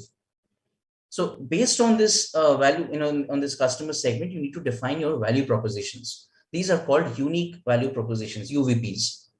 So this comes right in the middle of the, in the business canvas. What is this value proposition? It's a promise of value that I am going to deliver to you. Keep aside everything. There are a lot of jargon that we use from time to time. I know unique value proposition sounds more jargon than anything else. Forget about anything. Try to ensure that the product that you're trying to sell, the service that you're trying to sell, the idea is equal to some numerical quantity. So, for example, if I tell you that somebody has scored, let's say in an examination, we still believe in the traditional mode of exams. If somebody has scored, let's say 30 out of 100, and another person has scored, let's say 99 out of 100, then naturally we tend to believe, whether you believe in the education, the examination system or not, that the person who scored 99 has definitely, been a better student than the person who scored 30. We naturally tend to assume this. It is because our minds have been attuned to, think about everything in numerical quantities, in numerical units. So always try to define value in some numerical entity. Try to allocate weights to it. This is very important. Otherwise, this will never work out for you. It becomes a very qualitative phenomenon, which you think is right, but none of your customers believe it to be true. You think you found out a great solution to a problem, but ultimately the consumers think it's not a solution at all. We had better solutions to this. We could have tried this out. Right. So this is how it is. I was, at this training program just a couple of days back, and still going on. And, we're talking about these ICT tools that are often used in the context of blended learning and online learning today. And there are plenty of platforms available nowadays, like Padlet and Poplet and these things that you can use to create mind maps. And I was creating this and I was trying to explain this using a hands-on approach and everything. And somebody raised his hand and said, Sir, you've been saying about all these technologies. That's great. We can use, Microsoft Word. Microsoft Word allows us to use this, just in our local desktop for free. There's something called a smart art, and you can use this. I said, that's absolutely correct. There's nothing wrong in what you've said. You're creating mind maps. You're creating a lot of these things using complicated platforms, using Padlet and Poplet and all these platforms. And here you are, you can creating the same thing on a PowerPoint or on a Microsoft Word. That's very much possible. But then my next answer ensured that he was sitting quiet for the rest of the session. I told him that here we are talking about blended learning. We are trying to define the problem, right? The problem is what? The problem is the students are not in front of me. I do not see my students in front of me. So we're talking about a blended approach. You have to develop a product where the students can attend the program at the convenience of their homes, and at the same time address all the problems or the queries that you have provided to them. Collaborate virtually. Can you do that using a Microsoft Word? And the person said, no, I don't think so. And then I said, can you do that using a Padlet? The person said, yes, you can do that. So this is where the value got embedded in the mind of the person straight away. Right? So this is very important. The unique value proposition is connected straight to your solution, right? So the solution is like, finding a solution to a problem is like a golden egg that you're going to find. It's like the golden egg. But let it not be an Easter egg. It shouldn't be a surprise to you. It should be an Easter egg for the customers. It should be a golden egg for you. That's important. So if you are the one stuck with the Easter egg, then you are wondering, oh my God, what have I created? Right? So you're not going to get this right in the very first, not even Sachin Tendulkar, starts, hitting boundaries right from the first ball itself, from the first delivery itself. Everybody takes their time to settle down. So you're going to make it, you're going to get it wrong. It's not a problem. This is where lean systems come in. It's very important. So try and, read the book by Steve Blanks if possible. It's a great book called The Lean Startup. It's a wonderful book to read, and all aspiring entrepreneurs must read it if you're developing your own ideas. And he says that the solution is not in your office. It's out there on the streets. I always say when I was working, I always just find out that the people who are actually the ones with the best amount of knowledge are the salespeople on the ground floor, on the shop floor level or the grassroots level, rather than the board members who are basing their insights based on what the salespeople are here to tell them. So this is why we call this a BML cycle. It's called a build, measure, learn cycle. First you build, then you measure, and then you try to continue learning. It's a lifelong learning process. This is how you develop the solution. And then comes the channels. The channels are the most important way of delivering the products to your target customers, to your TAs. And this can be done through varieties of options, not just through your logistics and cold storage and all that, but through email, through social media, through CPC ads, blogs, articles, whatnot. So many things. B2B advertising will mean you have more number of trade shows and platforms this way. Right? Today you have webinars. This is also a medium. This is also a channel. We are using Zoom to coordinate with each other. Had this been a physical medium, I think you would have been in some auditorium, in your favorite auditorium in college, and you would have had this discussion out there, right? So channels are very important. How exactly are you delivering this? And the channel helps ensure the nature of the success. So the way I'm delivering a session right now, and I've been delivering this maybe on an auditorium, it pretty much would have been, the content might have been the same, but the delivery style would have been different. Trust me, consumers are here to see the delivery style. Similarly, when it comes to products and services that you are developing, it is important that customers understand that, how are you delivering it? What exactly is the way of delivering it? That channel is important. All right, so then you have revenue streams. I'm not getting into this in detail. How would you price your product is dependent on the kind of model. We talk about IKEA. IKEA remains IKEA because of the fact that it is a very low distribution cost. It maintains its low prices because of this. It's a huge, it's called a big box, the kind of stores that it has, but its revenue streams actually come from the fact that it sells concepts, it sells luxury, it sells comfort. It does not sell furniture. We make a mistake when we say that IKEA is in the business of selling furniture. Uber is in the business of selling, in the business of transportation. I say Uber is not a transportation organization. It's not a transport company. I say Uber is a software company. It's a software giant. I will not be surprised if they have their own banking system sometime in the future. So the source of revenue streams can be opened up when you think broader, when you think beyond a certain point. All right. So one important term that I'd like to draw your attention to is what you'd call unfair advantage. Something that I believe you might not have considered if you're drawing a traditional, business canvas.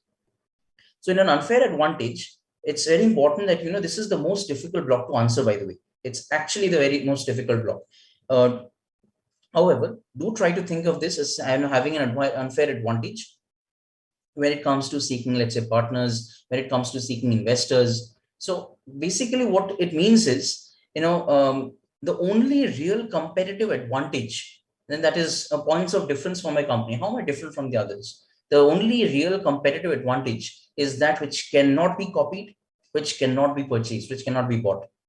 This is very important. Actually, I'm quoting Jason Cohen. I should always cite my sources. I'm quoting Jason Cohen. The only real, this is not the only thing he said. There are a lot more than what he said, but I just find this line to be brilliantly put forward.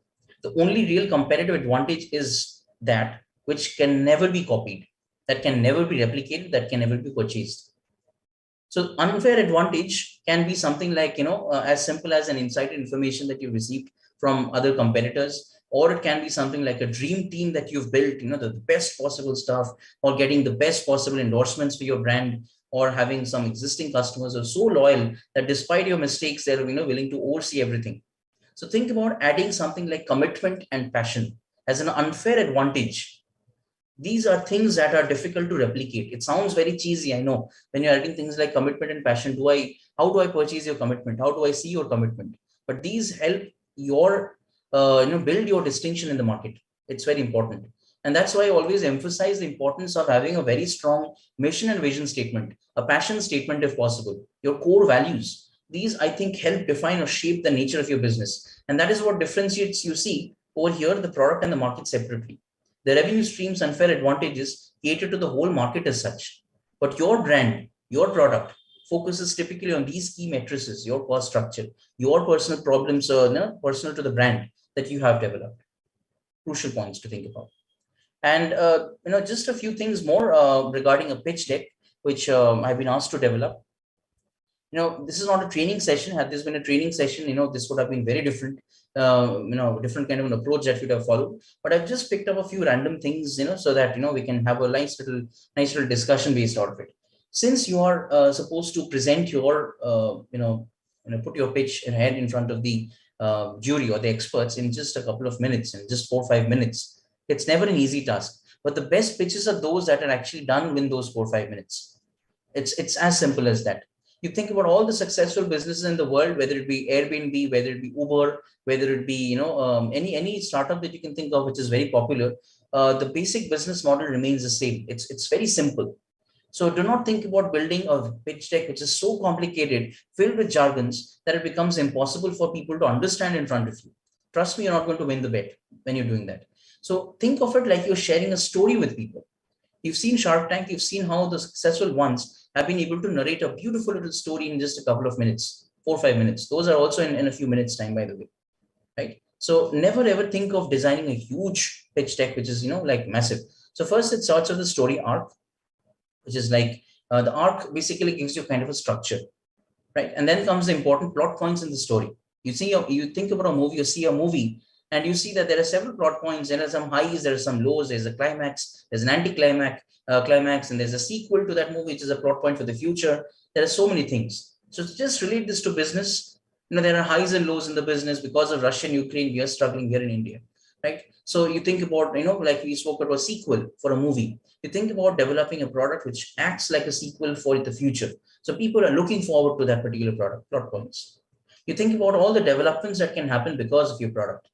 Who are the antagonists in you're not calling them rivals, we're not calling them competitors. We're calling them antagonists because we're sharing a story with our investors. Investors in 3 minutes cannot understand your whole business plan, no matter how much of an Ashni Grover they are, no matter how much of Warren Buffett they are, it doesn't matter. In just 3-4 minutes, it's impossible for people to just understand the crux of your business. So if you're able to share a story, they retain that information much easier. So try and remember that. I think it'll give you a lot of success that way. And then we come to the climax. That is a key aspect why you are here. What is the primary reason why you're here? And this is the primary reason why I'm here. You've been building up all this while, and now you've reached the peak. Put the peak. Put the flag on top of the peak, and you've claimed the climax situation, climax point, climactic points. So this is how you can build the pitch deck, and just try to summarize this before you just quickly wind up. I don't want to delay this discussion for a long time. The first thing that you need to do is identify and define your problem and the solution. So I believe it's like a jigsaw puzzle. It's just like a jigsaw puzzle. And I've presented before you a list of 15 slides. This is a sample, or nowadays you will find thousands of this available online. You go to Google, they'll give you better versions at what I'm saying right now. I can assure you of this. There are better versions of a pitch deck. It ultimately comes down to what you think is best. This is merely a guideline. This is not the Holy Bible that you need to follow from scratch. This is something that you can just adopt in the way that you feel is best for you, right? So first thing is having a cover. I'll just briefly define what this problem or this situation might actually be like. So writing a first investor pitch is often a very overwhelming process for many founders. There's no doubt about it. We've seen all the investors in Shark Tank, or even the Shark Tanks that happen outside India, the international ones. We've seen all of them struggling at some point of time. They've always been a bit worried about it. So you have to calculate your market first, figure out your go-to-market strategy, what is your financial like, and then think about how many founders just get stuck halfway. Think about how many there. Think about how many you have surpassed. You've actually gone ahead of, it's like basically you are 1 in 1,000 startups. That's what you are. The first challenge is building this pitch deck properly, as much as possible. It's a bunch of slides, but it's not just a bunch of slides. It's actually an alignment of slides. You do not want to use slides, you can use the simple cards that you want to think about. It's just as simple as that. It's a story. The pitch deck comes from a story deck. So, we actually, narrating a story. It's a quick little tool to paint an exciting picture of your business opportunity, right? And build it upon that. So the point here is, the first one, that is a problem situation, a problem to which you want to address, to which you want to find a solution for. So there's a major pain point in the world. And now that there is a solution to break the status quo, this looks excellent. People are going to love it. So this is your problem. Airbnb on their problem slide wrote just 2 or 3 things. You know what they wrote? The first one is price is important for travelers. Imagine, this is Airbnb we're talking about, and this is their problem solution. This is their problem deck, the problem slide that they've designed. Price is important for travelers. I think they wrote something like hotels are like bubbles. There's no way to book a room or with a local or to host a spare room or apartment. So they wrote hotels are like bubbles. And they said these are actual, they're actual failures that can happen. These are actual slides I'm talking about that Airbnb spoke about, these things. So one thing that is clear is how each statement is just a few lines and a few words. Price is important for travelers. So this is your problem situation. You do not want to write things like price is very important in today's context because of the following reasons, and you give a list of 10, 15 reasons. That's not what we're here for. You know the problem best. So if you are saying with a lot of confidence that, price is important for travelers, I will trust you for what you're saying because you've developed a very strong, ideation ahead of it. Right. So notice how, these are just one-liners. That's all that you need to do.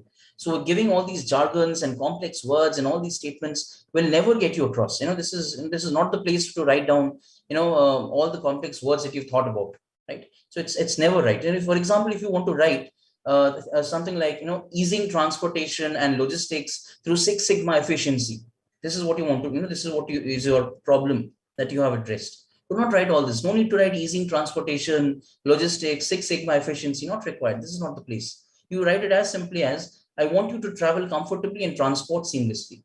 Both the problems sorted in one line. Divided into 2 parts if needed. One is travel comfortably. Second point is transport seamlessly. What is 6 Sigma? What would I do with that information as a customer, right? Or maybe as an investor also, now is not the time to explain all this. Right? So this is very important. That is, you need to first define your problem statement and the solution to it very clearly. So these are the first 3, slides that you can talk about. Then we can talk about the product, which is very important. I've decided in these 5 ways, the way we narrate the story. This is how I've divided it. The product actually comprises of these aspects. So the product is there, which is at slide 4. Then you talk about a brief little demonstration if you want to. So product is like the first glimpse that people will get into your product, what it does, how are users finding it essential in their lives. So in this section, this is the time you want to brag about your product. This is where you brag about your product. You use screenshots about successful customer usage or users of your products. You use a 60-second demonstration of your product. That's perfect. Do not exceed 60 seconds. That makes it a bit too tedious. It occupies a lot of your space or your time unnecessarily. There's a slide on benefits that you need to highlight. And benefits not from your side, benefits to the customer. This is very, very important. right? So is your company running on a subscription model? Is your company running on a SaaS model, right? Service as a software, software as a service model? So what kind of model is it running? How much are you earning per month? So these are questions you're asking here in the product section. So this brings us to a very important slide called traction. You can see that this particular point on traction on slide number 8. So traction speaks about, what is the progress or momentum of your business? Are you scaling really fast? You need traction to raise capital, undoubtedly. For raising serious institutional capital, you have to have traction, but it's very, very difficult. So the method of scaling up depends on how have you defined the product, the core product, right? So the core product is formed. Never ever make the mistake of first identifying the product first and then fitting a problem to it. First, identify the problem, and realize if it's really a problem that can be scalable. The product becomes scalable much later. The problem needs to be scalable first. If it's a very centralized regional product, problem, I don't think you really need to have a scalable product for it. Right? If your problem is restricted only to your apartment or only to your region or your locality, I don't think you really need a scalable model for that. Right? So think about that. That's the product aspect of it. Now see what's happening. The story is building up. You've spoken about the product. I've used the analogies like this. I've always used, I've used children out here as, examples or analogies of, how we can think of this. So the go-to market is like a playground where you've defined the perimeters. The children cannot go outside the playground, right? I believe the markets are also like this. Markets, no matter what we say that markets are expanding, global markets, our world, we know the size of the planet. So market is also like that. Markets cannot expand beyond a certain point. So we have to keep that assumption, we have to keep our feet on the ground and understand that although markets will expand, there is a maximum finite capacity to which it can expand. Because the moment you try to expand, there'll be 1,000 others who will be willing to expand along with you. So as a result, the market is not expanding. Your product is now just, stuck in a clutter. The market has never expanded. We assume that the markets have expanded because there are many players coming into the market. The market might not necessarily expand because of this. So the go-to market is important because it helps give you an idea of who your, primary markets might be, who your, let's say total addressable market is like. This is very important. So it's important to ask questions like, what is the timeline of your team hires? What is the length of your sales cycle? So these questions are important out here. But remember that, once again, this translates to the importance of having traction, the scalable part of it, before you think about anything else. This is very, very important. And we can move about to the next part. This is the go-to market and the market size we spoke about. The last part is about competitors. I used to call them antagonists. If you remember, I was calling them as antagonists in the previous one of the previous slides. I believe it's just like the children playing around, this tug of war, because there are thousands of competitors who will come and want, pull this rope along with you. So this is where competition happens, and there are several unique advantages from the business canvas. If you remember, we need to bring out here, right? So, you can use a grid. Many people use this, competitor grid as well. You can talk about your advantages much more clearly out there, but it's not necessary, right? So you can talk about a simple SWOT matrix out here. You can oversimplify it to just a few variables. If you're a tech startup, then the competitive advantages, slide is where, you can brag about your, let's say if you're a tech startup, you can, brag about your stack. This is the place. You have a few patents under your name. This is the place where you want to, highlight this. So people will know that this is a non-replicable idea. So this is very important. Highlight the competitive aspect to it right now. And finally, we can talk about the most important part, the ask. This is not applicable if you're, in a business plan contest all the time. In certain contests, yes, they take it very seriously. So this is the ask where you're talking about, telling them, here is how the investor can join my company. This is how you can make, a huge, buckload of money. And then these are the numbers to prove for it. This is your financial section. The financial section will highlight this, right? So you have a cash flow, you have, the revenue statements out in here. This is where you're showing the projected growth for the future. Do not show like, 10 years down the line, maximum 3 years, 5 years down the line. This is what people are interested in, right? Do not show in the forecast for the next 10 years. I don't even know whether I'll be living that long. So ideally, when you're showing forecasts or projections for the next 10 years, a decade or so, there may be a lot of room for error. You tend to have a lot of biases, inherent biases because of that. But if you're doing it on a year-on-year basis, YOY basis, it becomes easier for you to think about just a few years down the line, let's say 3 years down the line. Markets are very competitive nowadays. You do not want to see what's going to happen 10 years down the line. 10 years down the line, what's going to happen can reflect as a part of your vision statement, a part of your vision of the company, your leadership goals. But that should not feature in your financials in the beginning. This is my opinion. And, this is how this is basically it for my presentation. That's all that I had to speak about. Just to summarize, how to make a killer pitch desk. This is how you can talk about it. You have a problem or a solution. You can talk about the cover. You can talk about the problems and the solutions along with it. Again, I'm repeating: do not build solutions for your, do not build problems for your solutions. Build solutions for your problems. That's important. Think about it very carefully. Think for a day or so, 2 days, 3 days at most. Think about whether the problem is really a problem in the first place. Develop a great product based on that problem. Because if the problem is well developed, your product will necessarily be great. Find out if the business has traction. Can your business be easily replicated, right? So you're developing such a product which is a knockoff, like a Me Too brands. Thousands of Me Too brands can come ahead with it. It's not, not what you're looking for. Is there a go-to-market to it? What is the go-to-market? Who are your customers? What is the total addressable market? And how can you extract the target market from there? To what extent can you extract the target market? What is your serviceable market like? Right? The world can be my market, but it's not possible for me to reach out to the world. So I can reach out only to people in India. So that's my serviceable market. And from there, I have to choose my target audience. So define that market audience very clearly and carefully.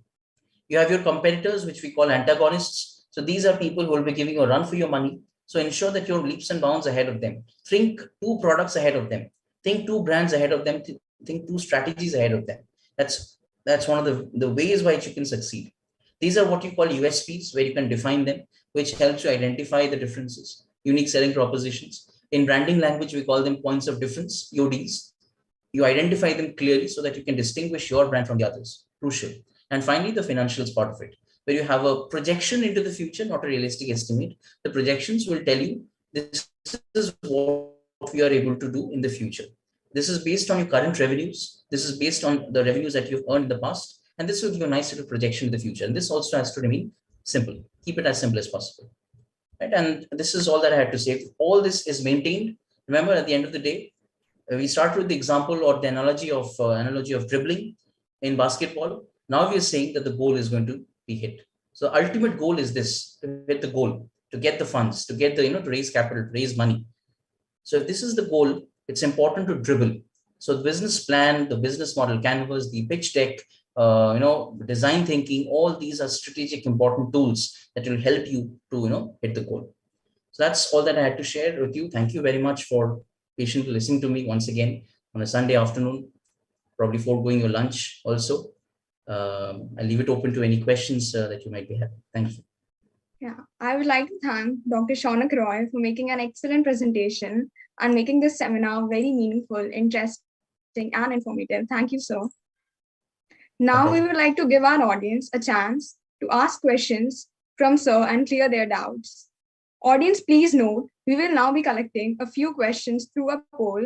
Each question will be visible on your screen for a period of 15 seconds. Please select the question that you would like to know the answer to. And we request the sir to please answer the questions and clear the doubts of our audience.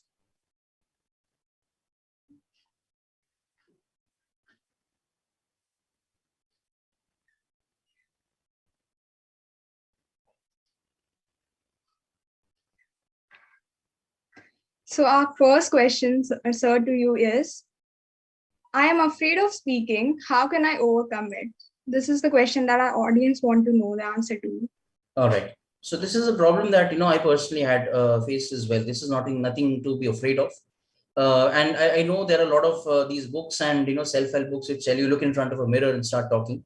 Trust me, do not do that. You look silly. It's not something that you can do. In order to really speak out, I think you should listen more. I think this is the best way of answering this particular question, because I initially had a lot of this fear in terms of public speaking and everything. I used to be very afraid, facing an audience. But then I started listening to people a lot, and I started understanding that there are certain nuances, the ways of talking, certain phrases that they're taking, certain words that they're using, certain breaks that they're using from time to time.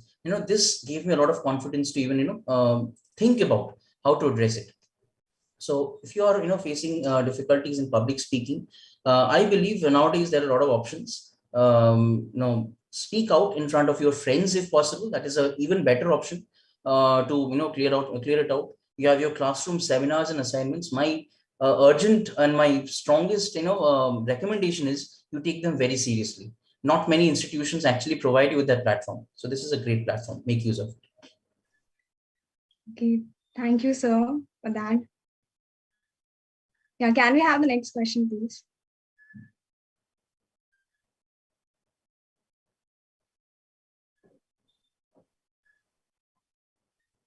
Is this the second question? I don't know. Is there something pitching out my screen?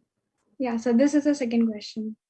Okay, it's not showing the full thing. Can you please read the question out for me, please? So Sir, while audience is doing the poll, okay, and then we'll share the results. All right.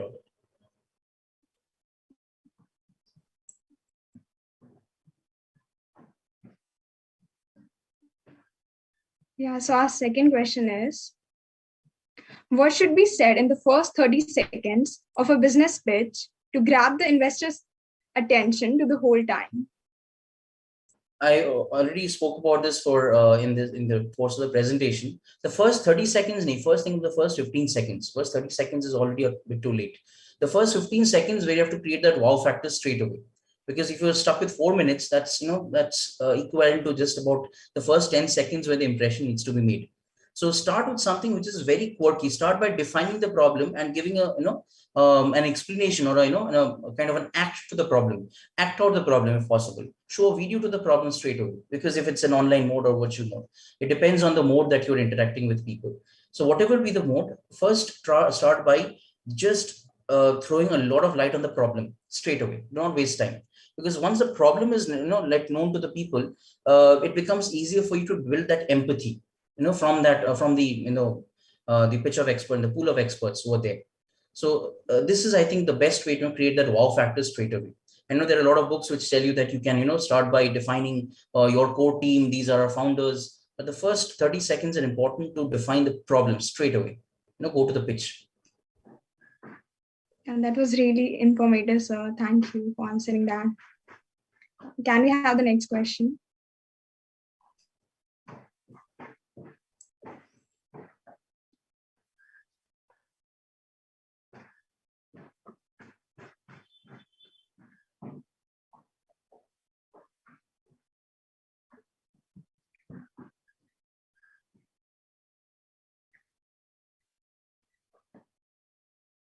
So our next question is, how not to be indecisive during pitching?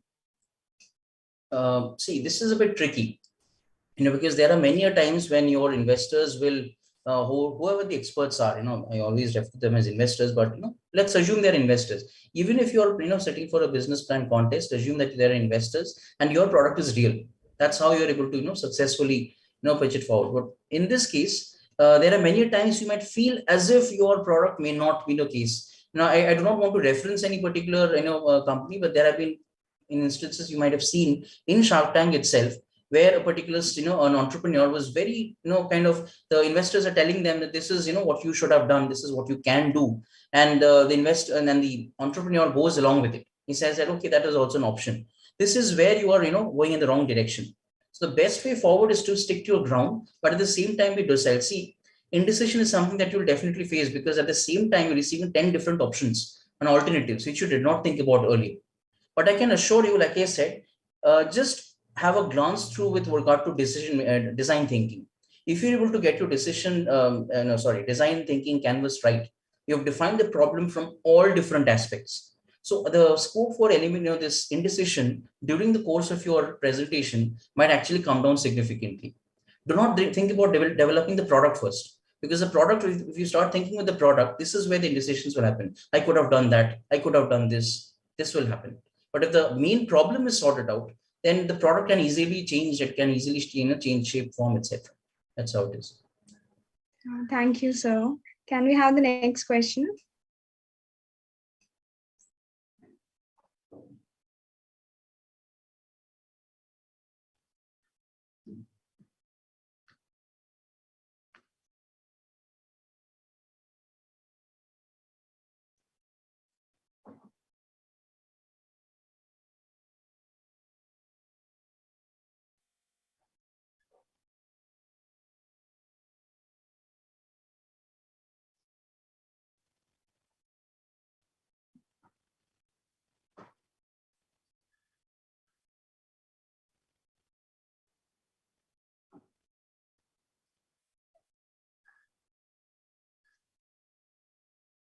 Yeah, so next question that we have is, we know that an entrepreneur needs a lot of skills, but do you think they also need the skill of management, or they should hire managers separately for the same? This goes back to the traditional subject of management and leadership, definition of who's a manager and who's a leader. So entrepreneurs are managers and leaders at the same time. Now here is where the catch is. You are an entrepreneur, and I mean you have built your own company. You come from, let's say, arts and science. You are, let's say, an individual who is great at, let's say, I don't know, making, writing poetry and arts and crafts, and this is what you're great at. And your business is, let's say, getting in people from, let's say, the rural parts of India, so that their poems are also featured from your platform. But then you come from the arts and science background, you come from the from a different background which has nothing to do with business. You might be in trouble. So this is where you need to ensure that your co-founder is somebody that fits in the jigsaw puzzle correctly.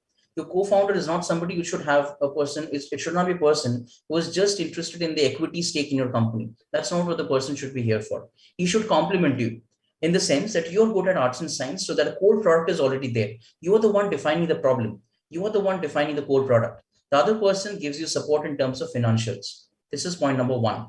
The other part is your first employees in the company. These are the most important people because they are the ones who also have an equity stake in your company, and at the same time they perform all the managerial functions. So of course you cannot do everything on your own. You need to have a wonderful set, a perfect team. You read the initial team of every company, every startup, they have a wonderful team working. The team comprises of the founder and the co-founder, of co-founders and the first employees. They are the most important part when it comes to managing, more than leadership. And thank you, sir. That was it from our side. These are the questions that the audience wanted to ask. And thank you for such an informative presentation and guiding us. Thank you, sir. My pleasure. Thank you so much. Now the wait is finally over. The results of the quiz of fortune are finally here. The results will be declared on an impartial basis by the spinning of the wheel. So here we go.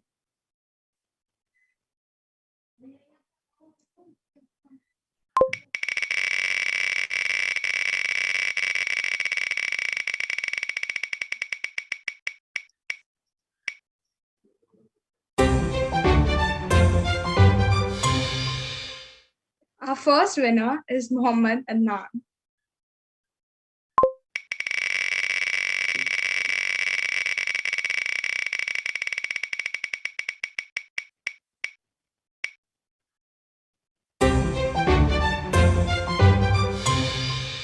The second winner is Ashmita Mukherjee.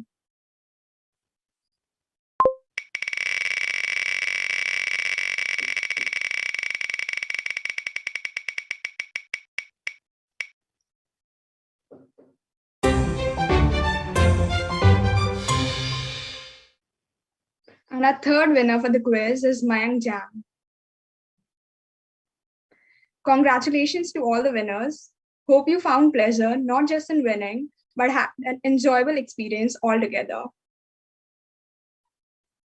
Hult, from a Zaveri's point of view, sounds interesting, right? So here we have Arun Charles, a second-year BSc Economics student, to share his thoughts on the same. Welcome, Arun. Hey, hi. Am I audible? Yes, you are. Yeah. Yes, you are. So, good afternoon, everyone, and my special regards to Reverend Dr. Dominic Savio, SG, Principal, St. Xavier's College, Autonomous, Kolkata, and the respected vice principals. So, when I was asked to speak on this topic, the first thing that came to my mind was, do I even have anything to say? And I believe that most of you guys would relate with me on this. The last 2 years, they have been different. Stuck at home, lockdowns. I'm a semester 4 student, and honestly, I haven't even met most of my classmates. So I didn't have much to share about my college life. But then I remembered that I tried to change things. I tried to participate in different competitions, seminars, societies, and then I found Hult. And in Hult, I found a family so diverse that I have people in BCom morning calling me Bhaiya, and people whom I call Didi from MCOM and BA departments. I even met people from Raghapur campus, and honestly, that was a good experience. But how is Hult different from other societies? Well, because it's international, but we do have other international organizations in our college, right? Because it's premier. Same goes, like we do have other societies. Because people are given a platform to showcase their idea in Hult. Yes and no, I guess, because we do have other societies for that as well. So how is Hult different? To understand this, you have to understand the philosophy of being a Xavier. Because at Xavier's, we have always prioritized giving back to the society. I believe that all of you know that each student has to do a set amount of social work before they can even pass out of college. And Hult takes this a notch higher. You wouldn't be just helping a handful of people, you'd be trying to change the whole world. And all while competing and learning. So what's stopping you from joining Hult Prize? Take the leap, be a change maker. So this was my journey, and I am Arun Charles from Hult Prize, St. Xavier's College, Kolkata, signing off. Thank you.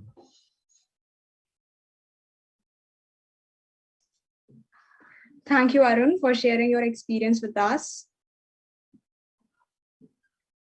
The Hult Prize is a business plan event that is home to the world's largest colleges and university hub network for impact.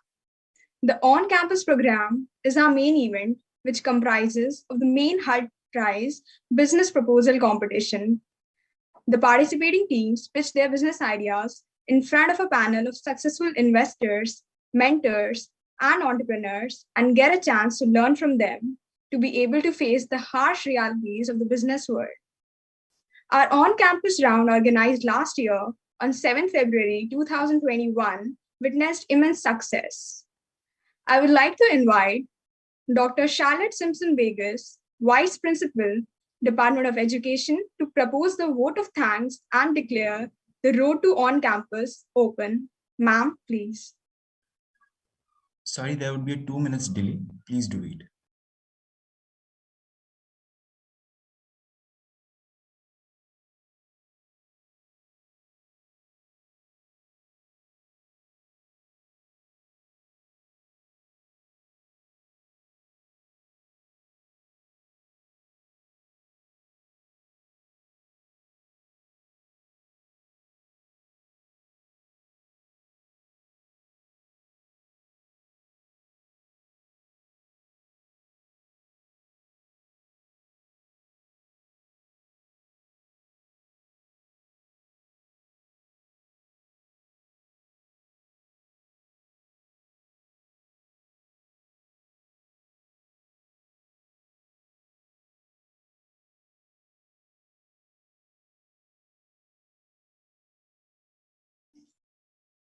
Welcome, ma'am.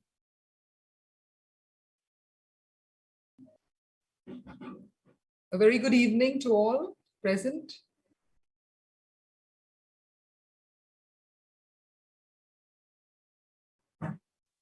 Good evening, ma'am. Manasvi, you can start with your introduction. Sure. The Hult Prize is a business plan event that is home to the world's largest colleges and university hub network for impact. The on-campus program is our main event, which comprises of the main Hult Prize business proposal competition. The participating teams pitch their business ideas in front of a panel of successful investors, mentors, and entrepreneurs and get a chance to learn from them to be able to face the harsh realities of the business world. Our on-campus program organized last year on 7 February 2021 witnessed immense success. I would like to invite Dr. Charlotte Simpson Vegas, Vice Principal of Education, to propose the vote of thanks and declare the road to on-campus open. Ma'am, please. A very good afternoon, students and all present. It is my honor to deliver the vote of thanks today at the closing ceremony of Exhult 2022. Firstly, I would like to extend my unfeigned gratitude to our respected Father Principal, Reverend Dr. Dominic Savio SJ, for encouraging us to host this program. It is Father's unwavering support and faith in us that drives us to strive for excellence in all that we do. My heartfelt gratitude to the other vice principals, Reverend Father Joseph Kulandai SJ, Vice Principal, Department of Commerce, Morning, Professor Bertram Da Silva, Vice Principal, Department of Arts and Science, Reverend Father Peter Arokium SJ, Vice Principal, Department of Commerce, Evening, and Reverend Father Johnson Padiara SJ, Vice Principal, Raghapur Campus, for their continuous support. My heartfelt thanks to our honorable speakers for the day, Mr. Jay Kishan Panjiar, Mr. Sulay Lafsi, and two members of our very own family, Mr. Debaditto Chaudhary and Dr. Shaunak Roy, who took out time from their busy and bustling schedules and made this event so insightful and enriching. My sincere gratitude to the Hult Prize team members and their professor in charge, Dr. Trideep Sengupta, who have worked tirelessly over the past few months to organize this program and ascertain its smooth operations. This year, the 13th day of March holds enormous importance as we host the Hult Prize on-campus program. Since its inception, the Hult Prize Foundation has been crucial in promoting social entrepreneurship. The on-campus program will give students from St. Xavier's College, Kolkata, an opportunity to transcend boundaries and think beyond the conventional. Your challenge for this year is to create 2,000 jobs by 2024 by thinking global but acting local. Today, as we conclude Exhult 2022, I declare the road to the on-campus program open. I wish my dear students all the very best. I hope that you are not only taking up challenges for today, but taking up challenges to make a difference to your world in healthy spirit, but also you may succeed in bringing about a true change. Thank you to one and all, and may the Lord bless you all. Thank you once again.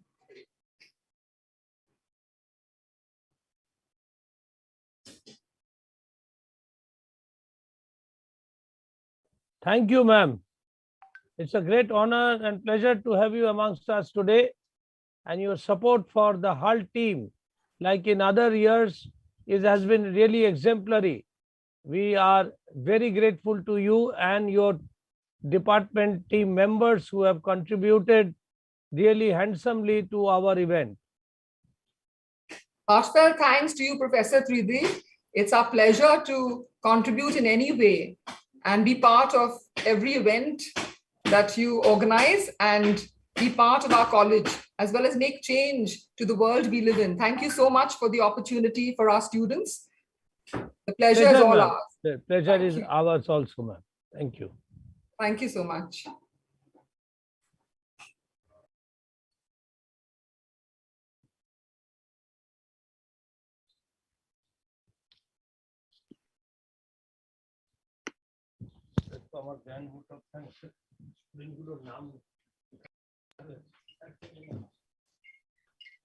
Thank you, ma'am, for being here and gracing us with your presence. Thank you once again, and all the very best. Thank you, ma'am.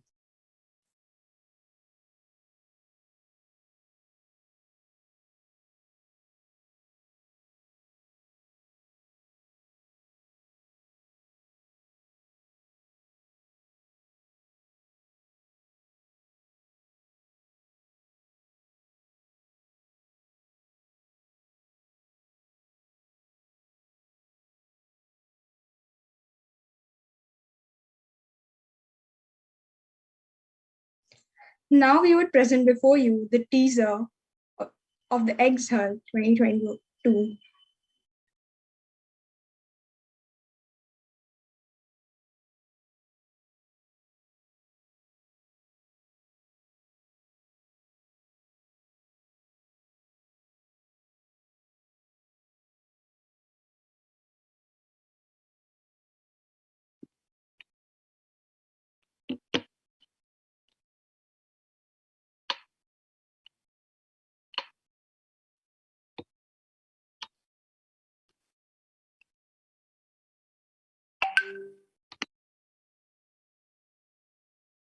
Arun, can you just play the teaser for our on-campus run? Yes, there's a slight technical issue. Please wait for 2 minutes. Sorry for the inconvenience.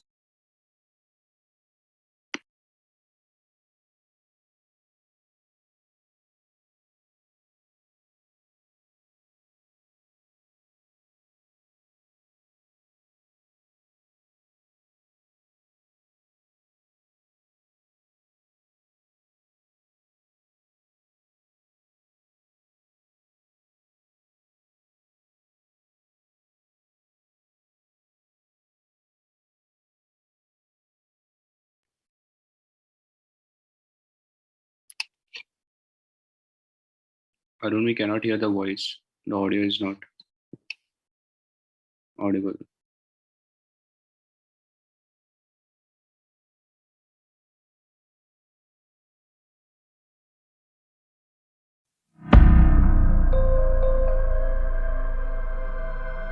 After hitting a 20-month low in September, the unemployment rate in India is rising again as per the latest by the Center for Monitoring Indian Economy or CMIE. देश में 1 करोड़ लोगों का रोजगार चला गया।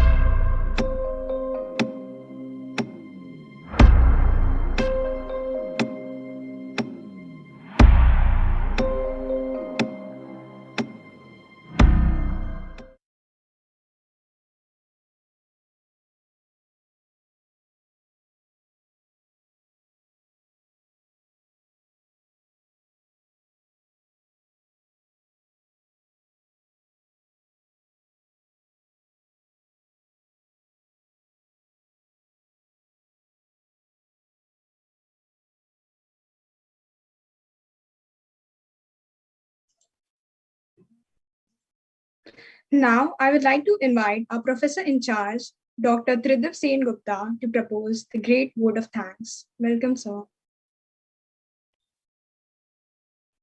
Thank you, ma'am.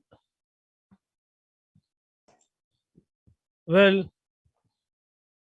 to do the last honors for my team members and who have worked tirelessly over the last number of weeks, stretching into months in the COVID pandemic time, I have often put them to task for not measuring up to the standards of the expectation.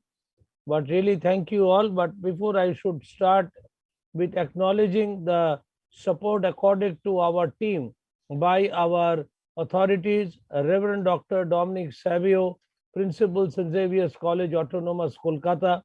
Father has been most supportive. He is the chief patron of some movements such as Hult, and he has encouraged such unique niche activities to flourish within our portals. Without his support, we could have, the team members are perfectly aware how we disturb him at odd hours, and he's always helps us out. Also, the support, since we have assembled a team across the portals of St. Xavier's involving all departments, including Ragapur campus and PG departments, and naturally, without the support of the respective vice principals, it would have never been possible. Dr. Charlotte Simpson Vegas, the vice principal of B8, who has been most supportive and present here in our meeting today, delivering the vote of thanks. Today we had the welcome address by Reverend Father Joseph Kulanda SJ, the vice principal of Department of Commerce, morning. And also great support has been accorded by Reverend Father Peter Arokiam SJ, Vice Principal of Department of Commerce, evening, BMS and MCOM. Plus Father looks after the treasury part of St. Xavier's College. Also supportive has been Reverend Father Johnson Padiara SJ from the Raghapur campus, and my old colleague and dear friend, Professor Bertram De Silva.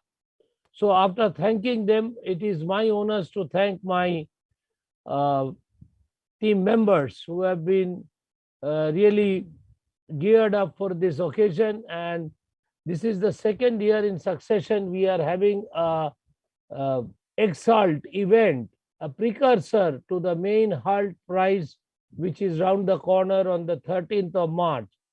Let me first start by thanking the campus director, Mr. Aryan Singhvi, who has put together such a motley crowd of student members from different departments, ably aided by his commanders like Oritro Kundu, who heads the marketing, Chandra Boli Das, the head of creatives, Umang Agarwal, head of PR, Arun Charles, head of operation. Arun is not even in town, and in a remote part of South India, he has been the digital wizard who has been controlling all these digital platforms for us. Then there's Ankit Kesri, who's trying to raise the revenue for the funding of the event. And Joyatu Chaudhary, like I said, I'm personally very grateful to this lady. I've been disturbing her at odd hours to carry out work for the team members. And the brilliant MCs of today, Manaswi and Ayushi and Sarika and Ashi. The first MC, I'm not getting her name properly. Yes, sir, it's Ashi. Ashi. And Ashi has done a wonderful job. We had a dry run yesterday also. And senior working committee members, Vedant Shroff, Sumita Roy, Raghav Bangar, Asmi Singh, Anish, Justin, Bhavna Atal from MCOM. And the names I am missing out, please excuse me. My heartfelt gratitude and thanks to all of you for coming up to this standard of delivering we have areas of improvement. We surely do that. And once again, heartfelt thanks to all of you. And let's make the upcoming Hult main prize event a grand success so that we can move to, like that Panjiyar said, we can move to the regional and the other rounds after that, even at international level. Thank you, guys. It has been great working with you. Thank you, sir, for being a great mentor and guiding us throughout. Well, you see, I like to be at the forefront of things, you know. A team is as good as its captain, or the captain is as good as its team, like MS Dhoni had once said, and I stick to that caption very fondly. So you are great team members, and I love working with you. Thank you, sir. Thank you, sir. Thank you, sir. Okay, guys, then you can take care of the audience. And we had over nearly 250 audience, and they are all in campus. Arun, have you tried and take down the attendance of these? Probably we will arrange for some rewards for them in the future. Yes, sir, the attendance is there. Fine. Share it with me at a later period of time. Okay. So you have been muted. I'm signing off, guys. It was a great event, well executed. Oh, thank you so much, sir. Thank you so much. It is with your blessing that we have concluded this event in this grand manner. No, blessings of mine are always there. It's also your hard work. And I'm a stickler for perfection. I keep my job at St. Xavier's College as a continuous training ground to attain perfection and greater heights. Yes, sir. You think you are aware of a gentleman called Usain Bolt? Yes, sir. The great runner. Usain has been bettering his own timings throughout his career in athletes. So he is his own competition. So we always have to work to strive to go the extra mile and greater perfection. Bye, guys. Yes, sir.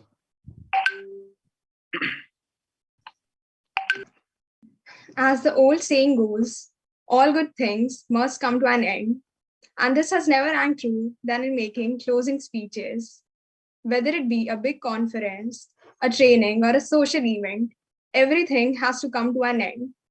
Since the grand opening of Exhult 2022 in the morning, we have had a great time together, and now we are coming to a successful conclusion of the event.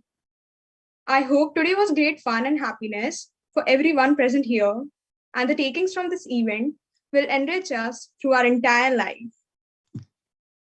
I would like to take a moment to thank Reverend Dr. Dominic Savio SJ, Principal, St. Xavier's College Autonomous Kolkata, Reverend Father Joseph Kulandai SJ, Vice Principal, Department of Commerce, Morning, Reverend Father Peter Arokiam SJ, Vice Principal, Department of Commerce, Evening, BMS and MCOM for the kind blessings and support with which we have been able to carry out the event successfully. I would also like to thank Dr. Charlotte Simpson Vegas, Vice Principal, Department of Education, for gracing this gathering with her presence. Our Professor in charge, Dr. Tridip Sen Gupta, for being a great mentor and guiding us throughout, Dr. Shaunak Roy, for the insightful presentation, and our speakers for the day for taking out their valuable time. I would also like to thank the volunteers, the working committee members, finance department, technical department, operations department, and all those engaged who ran around doing a lot of things behind the scenes and worked hard day and night preparing for the event. Last but not the least, I would like to thank our wonderful audience, the students who turned up in such large numbers from various departments of the college. The event could not have been successful without your patience and cooperation. As I bid adieu on behalf of the entire Hult Prize team, thank you all once again. May you be blessed with happiness and joy. Have a great day. Audience, please note, a form will be rolled out in the chat box. Please take a moment to fill out the forms to know about the exciting gifts and to avail the certificates. Thank you. Pratik, for a second, can you stop the audio? Actually, the form won't be rolled out in the chat. When you leave the meeting, there will be a survey form. Please do fill it. It would help us to make any changes. Thanks for attending, guys. It was a great event. Thank you so much, guys.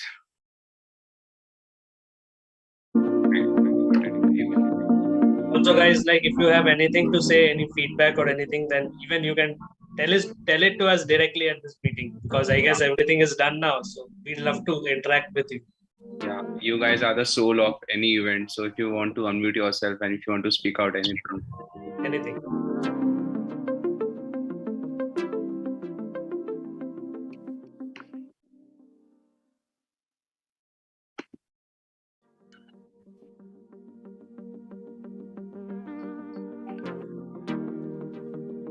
Yeah, the meeting was phenomenal, actually. I mean, I'm from the Department of Sociology, and I was thinking of pursuing MBA after this, and it was really helpful. I mean, especially in the last speaker who was talking about the different types of businesses and startups. Yeah. Thank you so much. So thank you. Can you just tell me your name? Like, what's your name? Or maybe appear with us on screen. That's no problem. Sorry, I couldn't hear you. You can even come to the screen with us. Like we can share the space. No problem. Arun, can you just spotlight him? And then you can maybe share your thoughts with us.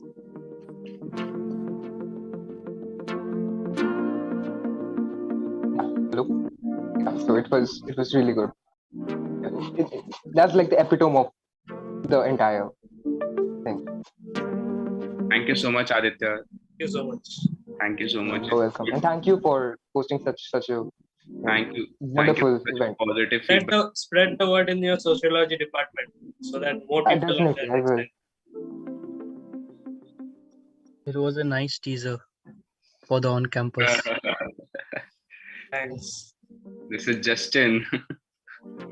Nice t-shirt, Aryan. Thanks for the design. Anyway, guys, other attendees can leave the meeting right now. Attendance has been taken. If you guys want to stay and interact, we are open always. Otherwise, We you are guys can open leave. till 4 p.m. So anything you want to talk to us about?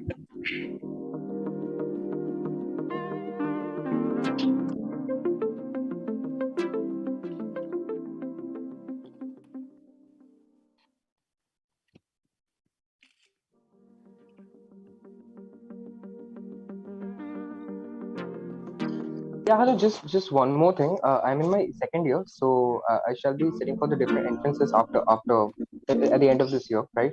So I was facing a couple of issues regarding the various international entrances. So if anybody has any knowledge regarding this, would you be able to contact me?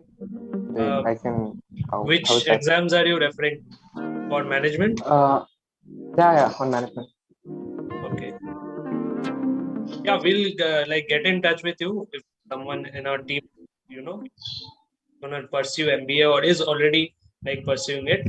So let you know. Right. Not only MBA, but also other examinations, for example, like LSAT and that. So that would be lovely. Thank you.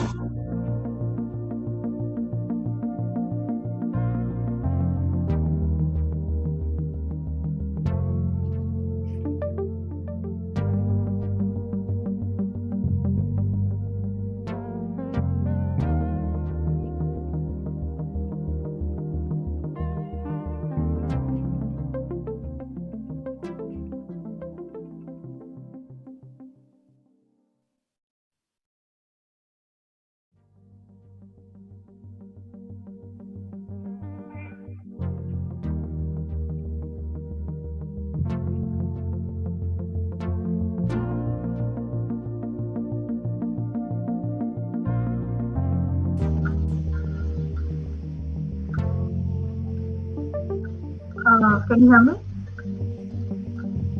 Hello? Yeah. Yeah, fine. I just wanted to say, well done.